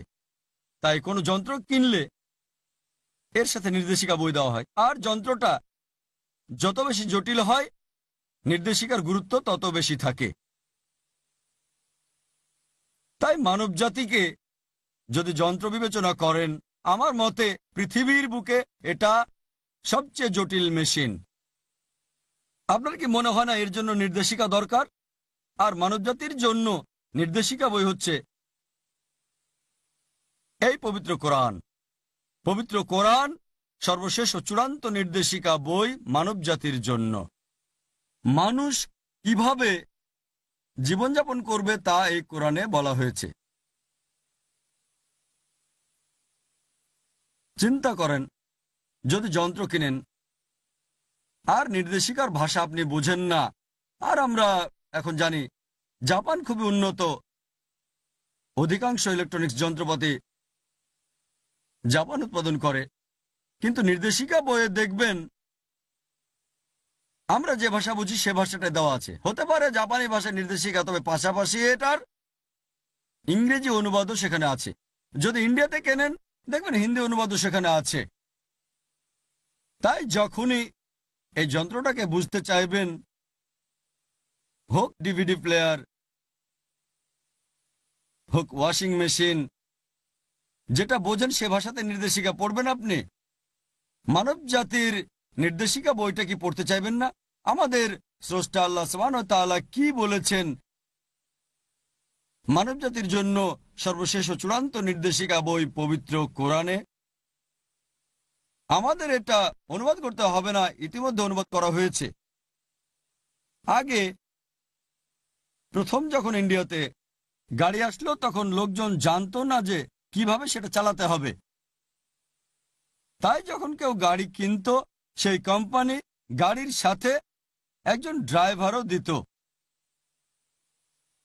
একবার একজন বিখ্যাত নবাব একটা গাড়ি কিনলেন, আর গাড়ির সাথে সাথে কোম্পানির একজন ড্রাইভারও তাকে দিলেন। একদিন সকালে নবাব সাহেব, খুবই ধনী মানুষ, ড্রাইভারকে বললেন, আমার বেগম সাহেবকে নিয়ে যাব, আমার স্ত্রীকে নিয়ে শপিংয়ে যাব, তাই তুমি গাড়ি রেডি করো। ড্রাইভার জবাব দিল, নবাব সাহেব, এই গাড়ি তো এখন চালানো যাবে না।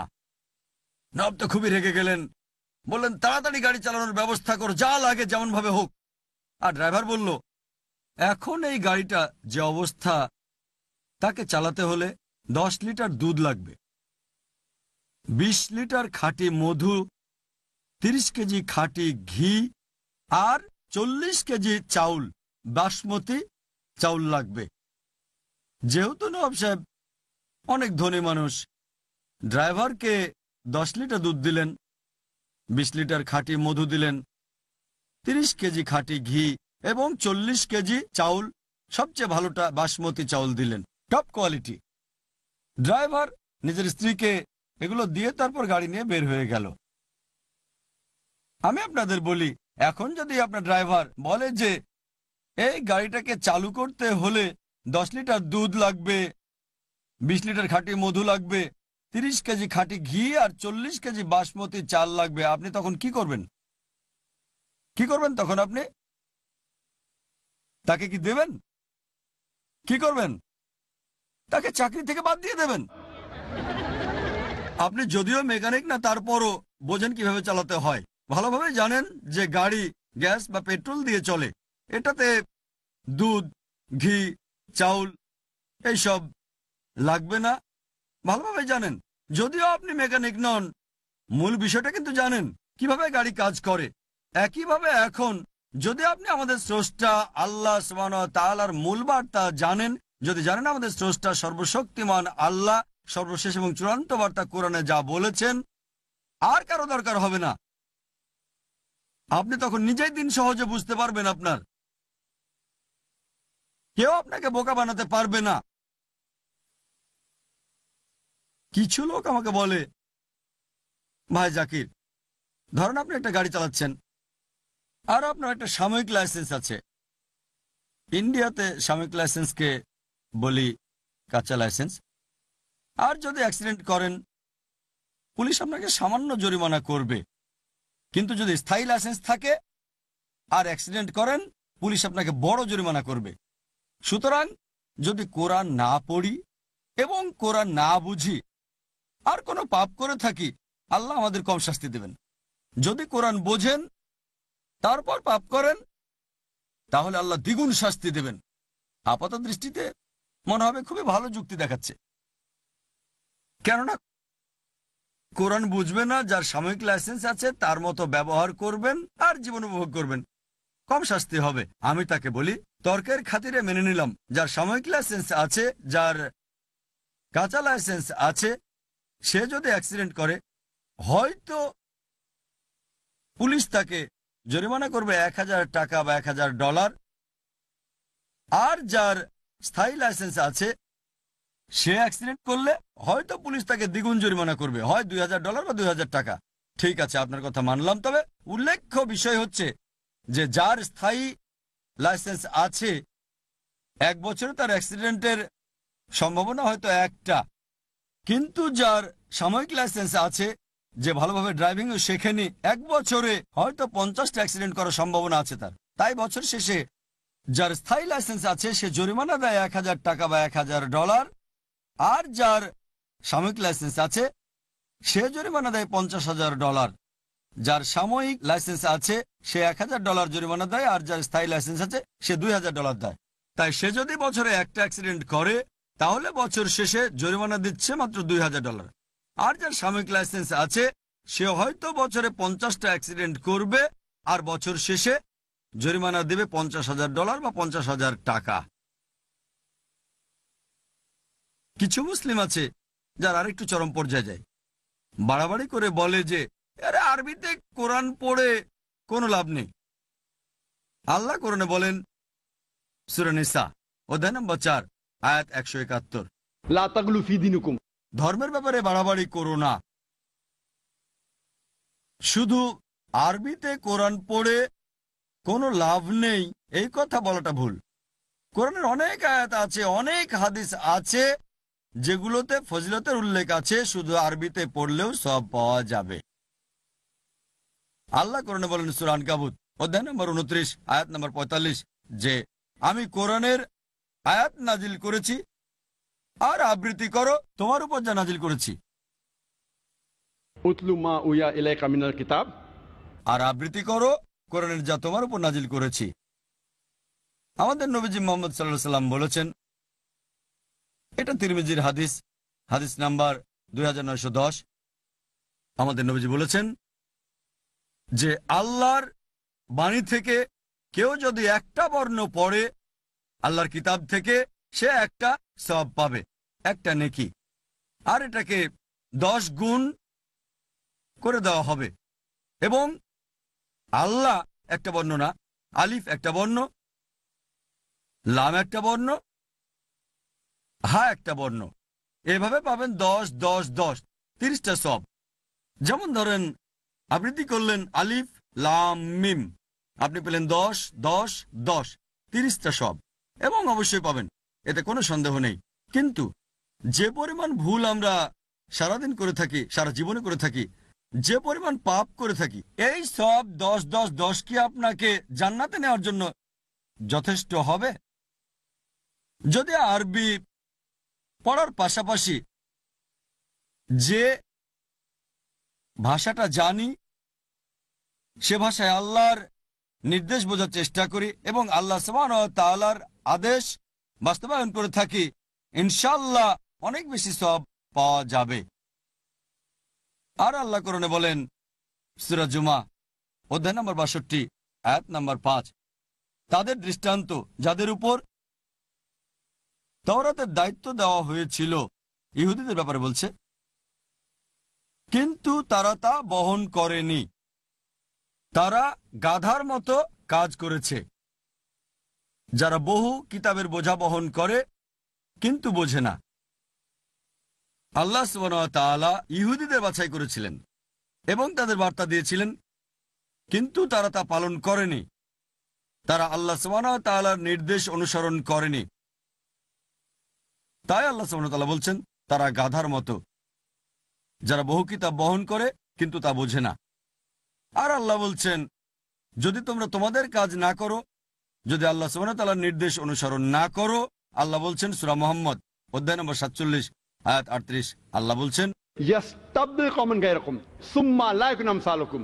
আর যদি তোমরা তোমাদের কাজ না করো, আল্লাহ তোমাদের পরিবর্তে অন্য জাতিকে নিয়ে আসবেন, সুম্মা লা ইয়াকুনু আমসালুকুম, আর তারা তোমাদের মতো হবে না। আমরা মুসলিমরা প্রায় কোরআন খতম করে থাকি, দেখবেন বিশেষ করে রমজান মাসে আমরা কোরআন খতম করি 1 বার 2 বার 5 বার 10 বার আলহামদুলিল্লাহ। আর অধিকাংশ মুসলিমই যদিও আরবি বুঝি না, তারপরও শুধু আরবিতেই কোরআন পড়ে থাকি 2 বার 3 বার। আমি তাদের বলি শুধু আরবি কোরআন 2 বার 3 বার পড়ার চেয়ে যদি আরবি না বোঝেন আরবিতে 1 বার পড়েন আর দ্বিতীয়বার অনুবাদটা পড়েন যে ভাষায় আপনি সবচেয়ে ভালো বোঝেন। যদি ইংরেজি বোঝেন কোরআনের ইংরেজি অনুবাদ পড়েন, যদি উর্দু বোঝেন কোরআনের উর্দু অনুবাদ পড়েন, যদি হিন্দি জানেন তাহলে হিন্দি অনুবাদটা আপনি পড়েন, যদি জার্মান জানেন জার্মান অনুবাদ পড়েন, যদি ফ্রেঞ্চ জানেন আপনি ফ্রেঞ্চ অনুবাদটা পড়েন। কোরআনের সেই অনুবাদটা আপনি পড়েন যে ভাষাটা আপনি ভালো বোঝেন। এতে আপনি বেশি উপকৃত হবেন, যাতে আল্লাহ সুবহানাহু ওয়া তাআলার নির্দেশগুলো মেনে চলতে পারেন। আমাদের নবীজি মুহাম্মদ সাল্লাল্লাহু আলাইহি ওয়াসাল্লাম বলেছেন, এই হাদিসটা আছে ইবনে মাজাতে অধ্যায় নম্বর 16 হাদিস নম্বর 219, আবু দার রাদিয়াল্লাহু আনহু বর্ণিত। তিনি বলেছেন যে নবীজি বলেছেন, ও আবু দার রাদিয়াল্লাহু আনহু, পবিত্র কোরআনের একটা আয়াত শেখা অনেক বেশি উত্তম 100 রাকাত সালাহ আদায় করার চেয়ে। এটা নবীজি বলেছেন। যদি আল্লাহর কিতাবের একটা আয়াত শেখেন আর বোঝেন, তবে 100 রাকাত নামাজ পড়ার চেয়ে সেটা উত্তম। আর নামাজের প্রত্যেক রাকাতে কমপক্ষে আপনাকে সূরা ফাতিহা পড়তে হয়, কমপক্ষে 7টা আয়াত। এই 100 রাকাতে কমপক্ষে কোরআনের 700 আয়াত পড়তে হচ্ছে। তাই এই হাদিসটা অনুযায়ী যদি কোরআনের একটা আয়াত শেখেন আর বোঝেন এবং মেনে চলেন, তাহলে কোরআনের 700 আয়াত পড়ার চেয়ে সেটা অনেক বেশি ভালো। যখন মুসলিমদের জিজ্ঞেস করি যে কেন কোরআন নাজিল হয়েছে, অনেকেই বলে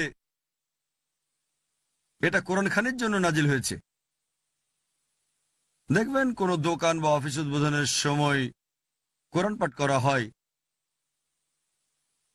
যখন কেউ বাড়ি কেনে, বাড়ি উদ্বোধনের সময় কোরআন পাঠ করা হয়। যখন কেউ মারা যায়, কোরআন পাঠ করা হয়। আমি কোরআনের এমন একটা আয়াতও জানি না, একটা সহিহ হাদিসও নেই যেখানে নবীজি বা কোনো একজন সাহাবী কোরআন পাঠ করেছেন বাড়ি উদ্বোধনের জন্য বা দোকানের জন্য অথবা কেউ মারা গেলে। দেখবেন একদল লোক আছে খুব দ্রুত কোরআন তেলাওয়াত করে, হয়তো 30 জন লোক, প্রত্যেক এক পারা করে। তাই আমি তাদের বলি, সত্যি যদি কোরআন খানি করতে চাও, এসবের পরিবর্তে কোরআন ফাহমি করো। এই উপলক্ষে করো, সমস্যা নেই। মাসে একবার করো, সপ্তাহে একবার, প্রতিদিন করো। 30 জন লোক ডাকলে এক পারা আরবি কোরআন পাঠের সাথে সেই পারার অনুবাদটাও পড়ো যতটুকু তেলাওয়াত করা হয়েছে। 30 জনের পরিবর্তে 60 জনকে ডাকেন, অর্ধেক পারা আরবি পড়েন, অর্ধেক পারা অনুবাদ, যাতে ভালো করে বুঝতে পারেন। কোরআন ফাহমি করেন, কোরআন বোঝেন, মূল বার্তাটা বোঝেন। ইনশাআল্লাহ ইনশাআল্লাহ এতে আপনি সওয়াব পাবেন অনেক বেশি। আমি একটা উদাহরণ দিতে চাই। ধরুন একজন লোক ইন্ডিয়ান ছিল, যে ফ্রান্সে গেল ব্যাচেলর ডিগ্রি পাওয়ার জন্য। যখন সে ফ্রান্সে গেল, সেখানে শিক্ষার মাধ্যম ফ্রেঞ্চ, আর এই ইন্ডিয়ান ফ্রেঞ্চ জানতো না। তবে সে সাধারণ ক্লাসে উপস্থিত থাকতো সবসময়, নিয়মিত। যখন উপস্থিত থাকতো সে একটা পি পেত। পি মানে প্রেজেন্ট, সারা বছর ক্লাসে উপস্থিত থাকতো। কিন্তু ফ্রেঞ্চ মাধ্যম হওয়ার কারণে সে এটা বুঝতো না। 1 বছর পর সে পরীক্ষা দিল, প্রশ্নপত্র ফ্রেঞ্চ ভাষায় হয়েছে, তারপরেও সে একটা পি পাচ্ছে।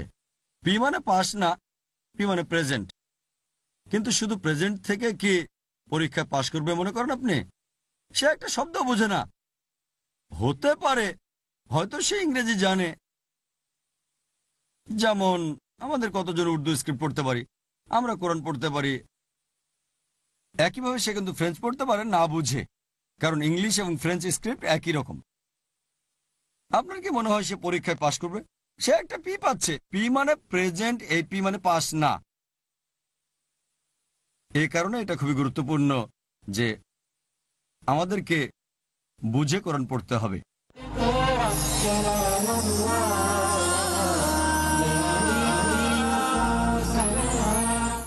আমরা মুসলিমরা কোরআনকে সম্মান করি আলহামদুলিল্লাহ, তবে অনেকে সীমা ছাড়িয়ে যায়।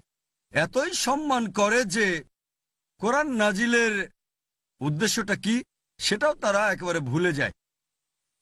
দেখবেন কোরআনকে সবচেয়ে উপরে সেলফে রাখে, আলহামদুলিল্লাহ এত উপরে রাখে যে সহজে ছুঁতেই পারে না নিজেরা, আর কোরআনে ময়লা জমে যায়। কোরআন হচ্ছে পথনির্দেশের বই, এটা পথনির্দেশক। ধরুন আপনি পড়ালেখা করছেন, গাইড বইটাকে সাধারণত কাছে কাছে রাখা হয়। গাইডটা এমন জায়গায় রাখা হয় যাতে সহজে নাগাল পাওয়া যায়। এমন উপরে রাখবেন না যে নাগাল পাওয়ার জন্য কঠিন হয়ে যায়। আর কোরআন এমন বই যা প্রতিদিন দরকার, হাতে হাতে থাকা দরকার।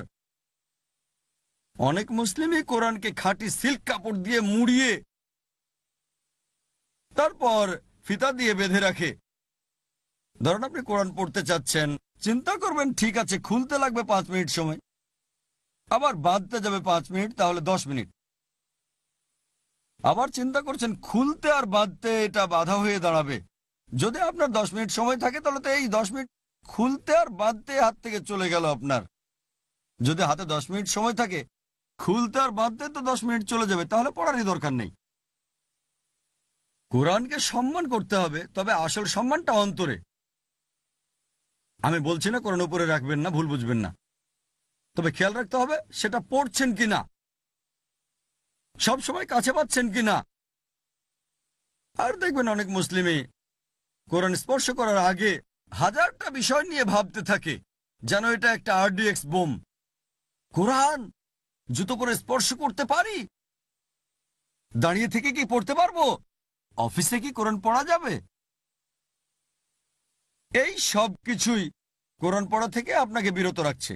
আমরা কোরআনকে এমন ভাবে দেখি যেন এটা আরডিএক্স বোম, এখনই ফাটবে। কোরআন পথনির্দেশের বই। এ কারণে আমরা অনেক ইন্ডিয়ান আরবদের উদাহরণ দেই, মাশাআল্লাহ তারা কোরআন পড়ে, যথাযথ সম্মান দেখায়। তবে যেহেতু গাইড বই হাতে নাগালে থাকে, আমরা মুসলিমরা সবচেয়ে উপরে সেলফে রাখি, আর ইন্ডিয়াতে দেখবেন এর উপরে ময়লা পড়ে যায়। খুব কম লোকই পাবেন যারা 5 মিনিট বা 10 মিনিট ব্যয় করে কোরআন পড়ে, কারণ জানেন আপনারা আমাদের মনে অনেক চিন্তা কাজ করে। পড়ার আগে 10 মিনিট দেখি জুতা পরতে পারবো কিনা, দাঁড়াতে পারবো কিনা, আবার পড়ার আগে টুপি পরতে হবে, ইত্যাদি ইত্যাদি। দেখেন অনেক বিষয়ই ভালো, তবে জীবনকে এত কঠিন করবেন না যাতে কোরআনের আসল উদ্দেশ্যটাই বাধাগ্রস্ত হয়। আর প্রায় দেখবেন উপসাগরীয় দেশগুলোতে অনেক আরব যখন সালাতের জন্য মসজিদে আসেন, কয়েক মিনিট আগে আসলেই কোরআন পড়েন। আর ইন্ডিয়াতে এমনটা প্রায় দেখবেনই না। মনে করেন সামনের সারিতে কোরআন পড়ছে কেউ, অন্য আরেকজন দ্বিতীয় সারিতে কোরআন পড়তে শুরু করলো। একজন এসে আপত্তি করবে, দ্বিতীয় সারিতে বসে কিভাবে কোরআন পড়ছো? কোরআনকে পিছনে ফেলেছ, এটা হারাম। খালাস। আর যদি মসজিদে বসেন, মনে করেন আপনার বাড়িতে বা মসজিদে যদি ভুল করে কেবলাকে পিছনে রেখে কোরআন পড়া শুরু করেন, ব্যাস ফতোয়া পাবেন হারাম। কারণ পিছনে কেবলা রেখে কোরআন পড়তে পারবেন না, কাবাকে পেছনে রেখে। অথচ এই কাজগুলো আমি মক্কায় অনেকবার দেখেছি। দেখবেন সেখানে তালিমুল কোরআনের ক্লাস হয়, হিফজ ক্লাস আছে, ছাত্ররা সারি করে বসে, অনেকে অন্যদের পেছনে রাখে যাদের হাতে কোরআন আছে। অনেক সময় শিক্ষকের কাবার দিকে মুখ আর ছাত্রদের পেছনে কাবা। তাহলে এটা আসলো কোত্থেকে? কোরআনের কোন আয়াতে পেল, কোন হাদিস থেকে আমি জানি না। সুতরাং কোরআনকে ভালোবাসতে হবে, সম্মান করতে হবে, তবে এটাও জানতে হবে যে কোরআন নাজিলের আসল কারণ হেদায়েতের জন্য, পথ দেখানোর জন্য। একবার একজন ইন্ডিয়ান ইমাম, খুব ভালো কারি, সৌদি আরবে গেলেন। তিনি অত্যন্ত বিখ্যাত ছিলেন। যখন মাগরিবের সময় হলো, তারা সেই কারি ইমামকে বলল, আপনি আমাদের নামাজ পড়ান। তাই এই ইমাম গেলেন এবং মাগরিবের নামাজ পড়ালেন, তেলাওয়াত করলেন, তারপর নামাজ শেষ করলেন। যখন নামাজ শেষ করলেন, একজন সৌদি তাকে দেখে হাসলেন। তিনি জিজ্ঞেস করলেন যে সমস্যা কি, আমার কেরাতে কোনো ভুল হয়েছে? সৌদি তাকে বললেন, না, আপনার কেরাত খুবই চমৎকার। আমি আশ্চর্য হলাম যে আপনি তেলাওয়াত করলেন সূরা ইউসুফ, ইউসুফ আলাইহিস সালামকে কুয়াতে যে ফেললেন, কিন্তু নামাজ শেষ করার আগে কেন তাকে কুয়া থেকে তুললেন না? এই কাহিনী কেবল তাদেরই বোঝা সম্ভব হবে যারা কোরআন বুঝে পড়ে। যারা কোরআন পড়ে কিন্তু বুঝে পড়ে না, তাদের দ্বারা এটা বোঝা সম্ভব না। সৌদি তাকে বলল, যদি সূরা ইউসুফ তেলাওয়াত করেন, এতে ইউসুফ আলাইহিস সালামের গল্প আছে যে কিভাবে তার ভাইরা শত্রুতা করেছিল এবং তাকে কুয়ার মধ্যে ফেলে দিয়েছিল, এবং পরবর্তীতে একজন কেরাবানের মাধ্যমে ইউসুফ আলাইহিস সালাম কুয়া থেকে উঠে আসেন। তাই সৌদি তাকে বলল যে আপনি খুব ভালো তেলাওয়াত করেছেন, কিন্তু নামাজে ইউসুফ আলাইহিস সালামকে কুয়ায় যে ফেললেন আপনি, অন্তত নামাজ শেষ করার আগে আপনার উচিত ছিল তাকে কুয়া থেকে তুলে আনা। তার মানে আমরা যে কোনো জায়গা থেকেই সূরা পড়ি এবং না বুঝে শেষ করে দেই, কোন স্থানে অর্থটা পূর্ণ হলো না হলো তা দেখি না। আমরা মুসলিমরা কোরআন না বুঝে পড়ার জন্য অনেক রকম অজুহাত দাঁড় করাই। আর সব সময় না পড়ার অজুহাত দেখায়। অসংখ্য বই পড়ার সময় আছে, সেগুলো পড়ে মুখস্থ করারও সময় আছে, কিন্তু পবিত্র কোরআন যা সর্বশেষ এবং চূড়ান্ত বার্তা আল্লাহ সুবহানাহু ওয়া তাআলা থেকে, দুর্ভাগ্যজনকভাবে আমরা আমাদের স্রষ্টা আল্লাহ সুবহানাহু ওয়া তাআলার বাণী পড়ার সময় পায় না। আল্লাহ কোরআনে বলেন, সূরা মুহাম্মদ অধ্যায় নম্বর 47 আয়াত নম্বর 24, আল্লাহ বলেন, আফালা ইয়াতাদাব্বারুনাল কুরআন, তারা কি কোরআন নিয়ে ভাবে না, নাকি তাদের হৃদয় তালাবদ্ধ? আল্লাহ বলছেন যে তোমরা কি কোরআন নিয়ে ভাবো না, নাকি তোমাদের হৃদয় তালাবদ্ধ? আল্লাহ বলেন সূরা বাকারা অধ্যায় নম্বর 2 আয়াত 159 যে আল্লাহ সুবহানাহু ওয়া তাআলা যখন তিনি নিদর্শনকে স্পষ্ট করেন, তোমাদের কাছে তা নাজিল হওয়ার পর এই নিদর্শনকে স্পষ্ট করো, আর যদি তোমরা তা গোপন করো তোমাদের উপর আল্লাহর অভিশাপ। আল্লাহ বলছেন যারা নিদর্শনকে গোপন করে তোমাদের কাছে তা স্পষ্ট করার পরও, এবং যে নির্দেশনা তোমাদের দেওয়া হয়েছে, এই সকল লোকের উপর আল্লাহর অভিশাপ। আল্লাহ বলেন সূরা ফুরকান অধ্যায় নম্বর 25 আয়াত নম্বর 30, মুহাম্মদ সাল্লাল্লাহু আলাইহি সাল্লাম বলবেন যে এরা আমার লোক কোরআনকে যারা পরিত্যক্ত গণ্য করেছিল। চিন্তা করেন, নবী মুহাম্মদ সাল্লাল্লাহু আলাইহি সাল্লাম বলবেন যে এরা আমার জাতির লোক যারা কোরআনকে পরিত্যক্ত গণ্য করেছে। তবে সাধারণত এই আয়াতের প্রসঙ্গটা ছিল মুনাফিকদের ব্যাপারে, উতবা। কিন্তু দুর্ভাগ্যজনকভাবে আমরা যারা মুসলিম তারপরও কোরআনকে পরিত্যক্ত গণ্য করছি, নাউজুবিল্লাহ। কোরআন নাজিল হয়েছে সমগ্র মানব জাতির পথ দেখানোর জন্য, আর আমরা কোরআন পড়ি, এটা দুই ধরনের পড়া আছে। একটা হচ্ছে তাজাক্কুরে কোরআন এবং আরেকটা হচ্ছে তাদাব্বুরে কোরআন। তাজাক্কুরে কোরআন হচ্ছে কোরআন পড়া এবং ভাষা ভাষাভাবে এর অর্থ বোঝা, যা আমরা সহজেই করতে পারি কোরআনের অনুবাদ পড়ে, পাশাপাশি আরবি পড়ে। আরেকটা তাদাব্বুরে কোরআন মানে অর্থের উপর চিন্তা করা, কোরআন পড়ে অর্থের উপর চিন্তা করা। এটা যদি অনুবাদ পড়েন নির্দিষ্ট একটা লেভেল পর্যন্ত করা যায়, কিন্তু যদি আরবি ভাষা হিসেবে জানেন সেটাই হচ্ছে উত্তম। তাদাব্বুরে কোরআনটা আরবিকে ভাষা হিসেবে জানলে ভালোভাবে করা যায়। কেউ হয়তো বলতে পারে যে সে তাজাক্কুরে কোরআন করেছে, সে কোরআন পড়েছে, কিন্তু কেউ বলতে পারবে না যে শেষ করেছে তাদাব্বুরে কোরআন। সে কোরআনের সব আয়াতের উপর চিন্তা করা শেষ করেছে, কারণ কোরআন হচ্ছে সুন্দর। অন্য যে কোনো বইয়ের মতো না যে একবার পড়লেন তো শেষ। কোনো ভালো বই পড়েন 2 বার 3 বার ব্যাস হয়ে গেল। কোরআন এমনকি যদি 1000 বারও আপনি পড়েন, তারপরও আবার নতুন করে পড়েন, আরো তথ্য পাবেন।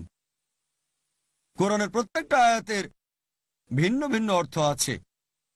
কোরআনের শব্দাবলী চমৎকার। এ কারণে কোনো মানুষ বলতে পারে না যে আমি কোরআনের আয়াতের উপর চিন্তা করা শেষ করেছি। আপনি তাজাক্কুরে কোরআন করতে পারেন, তাদাব্বুরে কোরআন পারবেন না। যতই পড়বেন, যতই চিন্তা করবেন, ততই বুঝতে পারবেন, ইনশাআল্লাহ ততই মেনে চলবেন। প্রত্যেক মুসলিমের বাড়িতে একটা কোরআন থাকা আবশ্যক। আরবি না বুঝলে কোরআনের একটা অনুবাদ রাখতে হবে যে ভাষাটা সবচেয়ে ভালো বোঝেন। এই কোরআন হচ্ছে সবচেয়ে সেরা উপহার যা মানুষকে দিতে পারেন। সে মুসলিম বা অমুসলিম সেটা দেখার বিষয় না। যাকে পুরস্কারটা দিচ্ছেন সে ধনী নাকি গরিব সেটাও দেখার বিষয় না। হোক সেটা বিয়ের অনুষ্ঠান অথবা বাড়ি উদ্বোধনের অনুষ্ঠান, সবচেয়ে সেরা উপহার দিতে পারেন যা মূল্য দিয়ে বিচার করা যায় না, সেটা হচ্ছে পবিত্র কোরআন। আর যদি সেই লোক আরবি না বোঝে, পবিত্র কোরআনের সেই ভাষার অনুবাদ দেন যে ভাষাটা সে সবচেয়ে ভালো জানে। সবচেয়ে সেরা উপহার আপনার সন্তানকে দিতে পারেন, যেটা আল কোরআন। আমরা অনেক মুসলিমরাই আমাদের সন্তানদের কোরআন তেলাওয়াত শিখতে পাঠাই, তারা কিছু কোরআন হেফজ করে, তবে অনারব নাই বললেই চলে। যারা তাদের সন্তানদের শিক্ষিত করে তোলে আরবি ভাষায়, যাতে তারা কোরআন বুঝতে পারে সরাসরি এমন নাই। সবচেয়ে সেরা যে উপহার আপনার সন্তানকে দিতে পারেন সেটা কোরআন উপহার। আমাদের অধিকাংশই, আমি নিজেও, আমাদের দুর্ভাগ্য যে আমাদের পিতামাতা বুঝতে পারেনি যে আরবি ভাষা হিসেবে শেখাতে হবে আমাদের ছোটবেলায়। একই ভুল আবার করবেন না। এখন দেখেন কিভাবে আপনার সন্তানকে ভাষা হিসেবে আরবি শেখানো যায়। এটা আপনার সন্তানের জন্য সেরা উপহার। এটা সেরা ডিগ্রি আপনি দিতে পারেন। বিশ্বাস করেন, অন্য সব ডিগ্রি কলেজ বিশ্ববিদ্যালয়ের এই দুনিয়াতে সাহায্য করতে পারে, নাও পারে। আখিরাতে যদি এটা আল্লাহ সুবহানাহু ওয়া তাআলার নিকটবর্তী না করে তাহলে সেটা মূল্যহীন। কিন্তু যদি কোরআন উপহার দেন, আরবি ভাষার উপহার যদি আপনি দেন, ইনশাআল্লাহ, কারণ আমাদের নবী মুহাম্মদ সাল্লাল্লাহু আলাইহি ওয়াসাল্লাম বলেছেন যে যখন মানুষ মারা যায় 3টা জিনিস তারপরেও তাকে সওয়াব দিতে থাকে। একটা হলো যে সে আল্লাহ সুবহানাহু ওয়া তাআলার পথে যা ব্যয় করে, দ্বিতীয় হলো যে জ্ঞান আল্লাহ সুবহানাহু ওয়া তাআলার পথে প্রচার করে, এবং 3 নাম্বার নেককার সন্তান যে তার জন্য দোয়া করে। তাই আপনার সন্তানকে সবচেয়ে সেরা যে উপহারটা দিতে পারেন সেটা হচ্ছে কোরআন। এটা তার সারা জীবনের জন্য গাইড। আর যদি এটার অভ্যেস করেন যে প্রতিদিন কোরআন পড়বেন, যে সময়টাকে উপযুক্ত মনে করেন, পরিবারের সবাইকে একত্রিত করেন, মা বাবা সন্তানদের সাথে নিয়ে যতক্ষণ সময় পান তেলাওয়াত করেন। হতে পারে 2 রুকু 3 রুকু, আরবির সাথে সাথে যে অনুবাদটা ভালো বোঝেন সেটা পড়েন। এভাবে প্রতিদিন বুঝে কোরআন পড়লে আপনার জীবনটা বদলে যাবে। আর আমি বলি সব মুসলিম ব্যবসায়ীদের যে আপনার এমপ্লয়ীদের জন্য বাধ্যতামূলক করেন যে প্রতিদিন কোরআন পড়তে হবে। ইসলামিক রিসার্চ ফাউন্ডেশনে মাশাআল্লাহ 400-রও বেশি এমপ্লয়ি আছে, সব প্রতিষ্ঠান মিলে আলহামদুলিল্লাহ। প্রতিদিন এটা বাধ্যতামূলক। যখন তারা এসে প্রথমেই তাদের কার্ড সুইপ করে বা আঙ্গুল ছাপ দেয়, আপনারা জানেন নতুন মেশিনে আঙ্গুলের ছাপ, এবং হাজিরা রাখে, ঠিক আছে। এভাবেই অফিসে আসে সকাল 10টায়।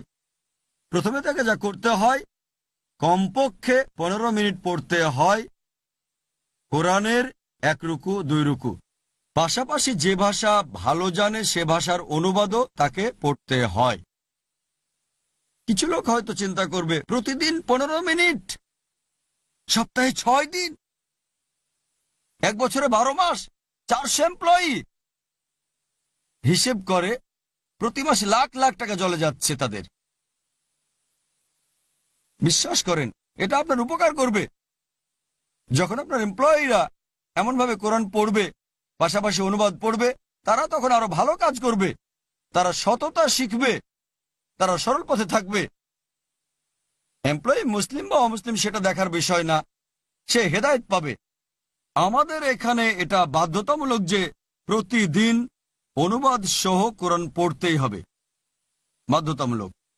এখানে আমি সব ব্যবসায়ীদের অনুরোধ করব, যাদের ব্যবসায় এমপ্লয়ি আছে, এই বিষয়টা আপনার প্রতিষ্ঠানে বাস্তবায়ন করেন। ইনশাআল্লাহ এতে আপনার উপকার হবে। আরো পদ্ধতি আছে, আপনি কোরআন পড়তে পারেন প্রথম থেকে শেষ পর্যন্ত। এভাবে পড়ে শেষ করেন।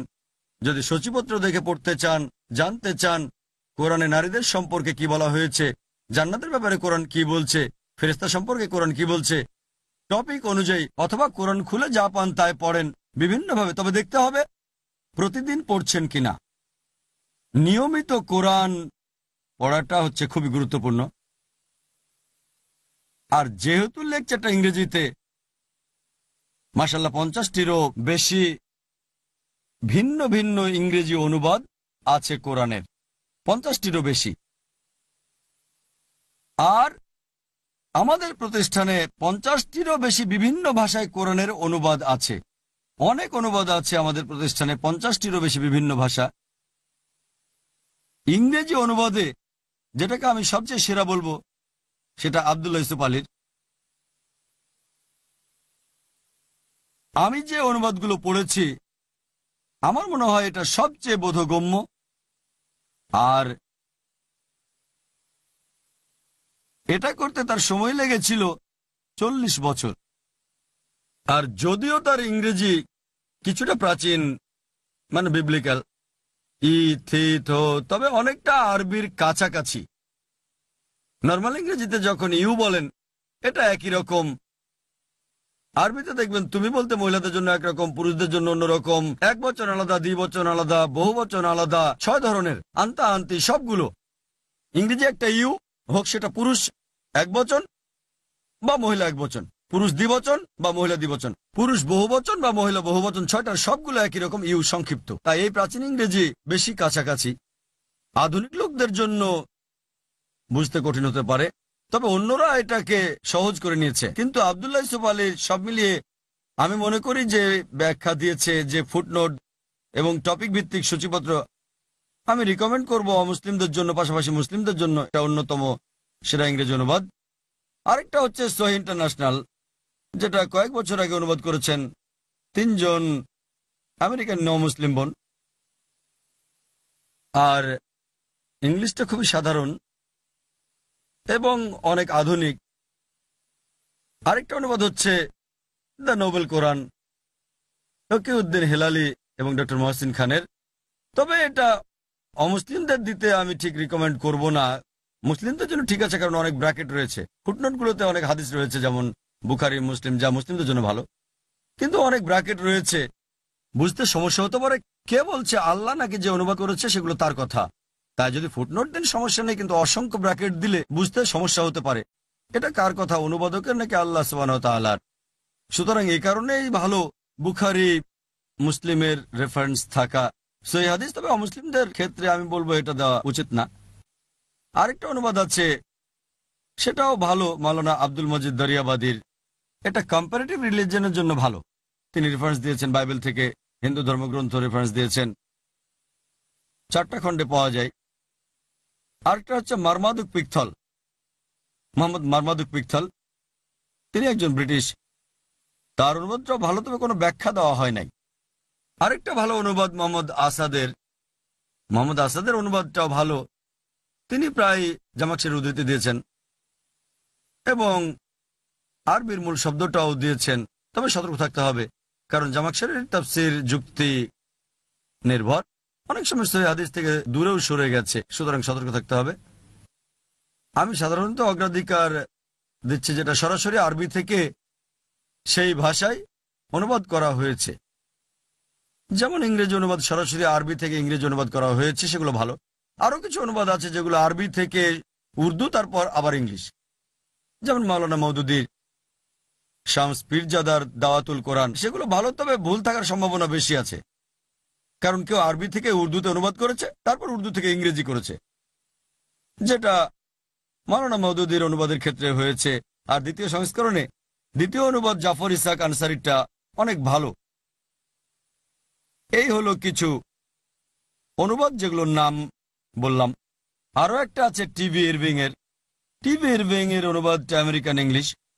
এছাড়াও কিছু অনুবাদ আছে। আলোচনা শেষ করার আগে একটা বার্তা দিতে চাই, যা আল্লাহ কোরআনে বলেছেন।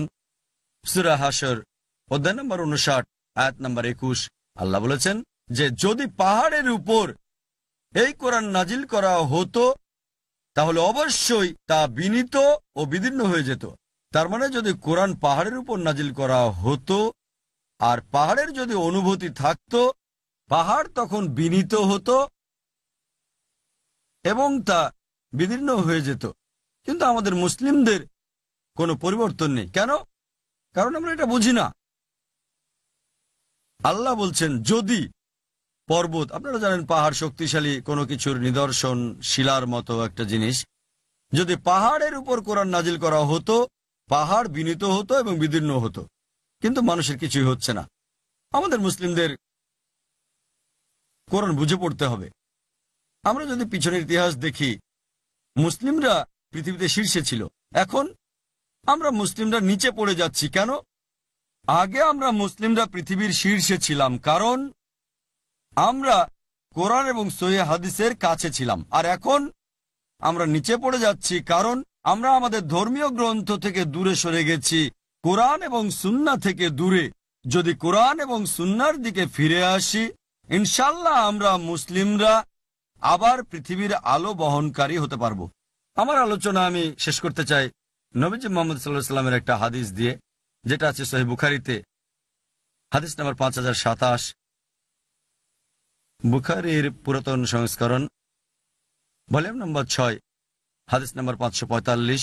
সেখানে হযরত উসমান রাদিয়াল্লাহু আনহু বলেছেন যে আমাদের নবীজি সাল্লাল্লাহু আলাইহি সাল্লাম বলেছেন خيركم من تعلم القرآن معلما, যে তোমাদের মধ্যে সেই উত্তম যে কোরআন শিখে এবং অন্যদেরকে তা শিক্ষা দেয়। ওয়া আখির দাওয়ানা আলহামদুলিল্লাহি রাব্বিল আলামিন।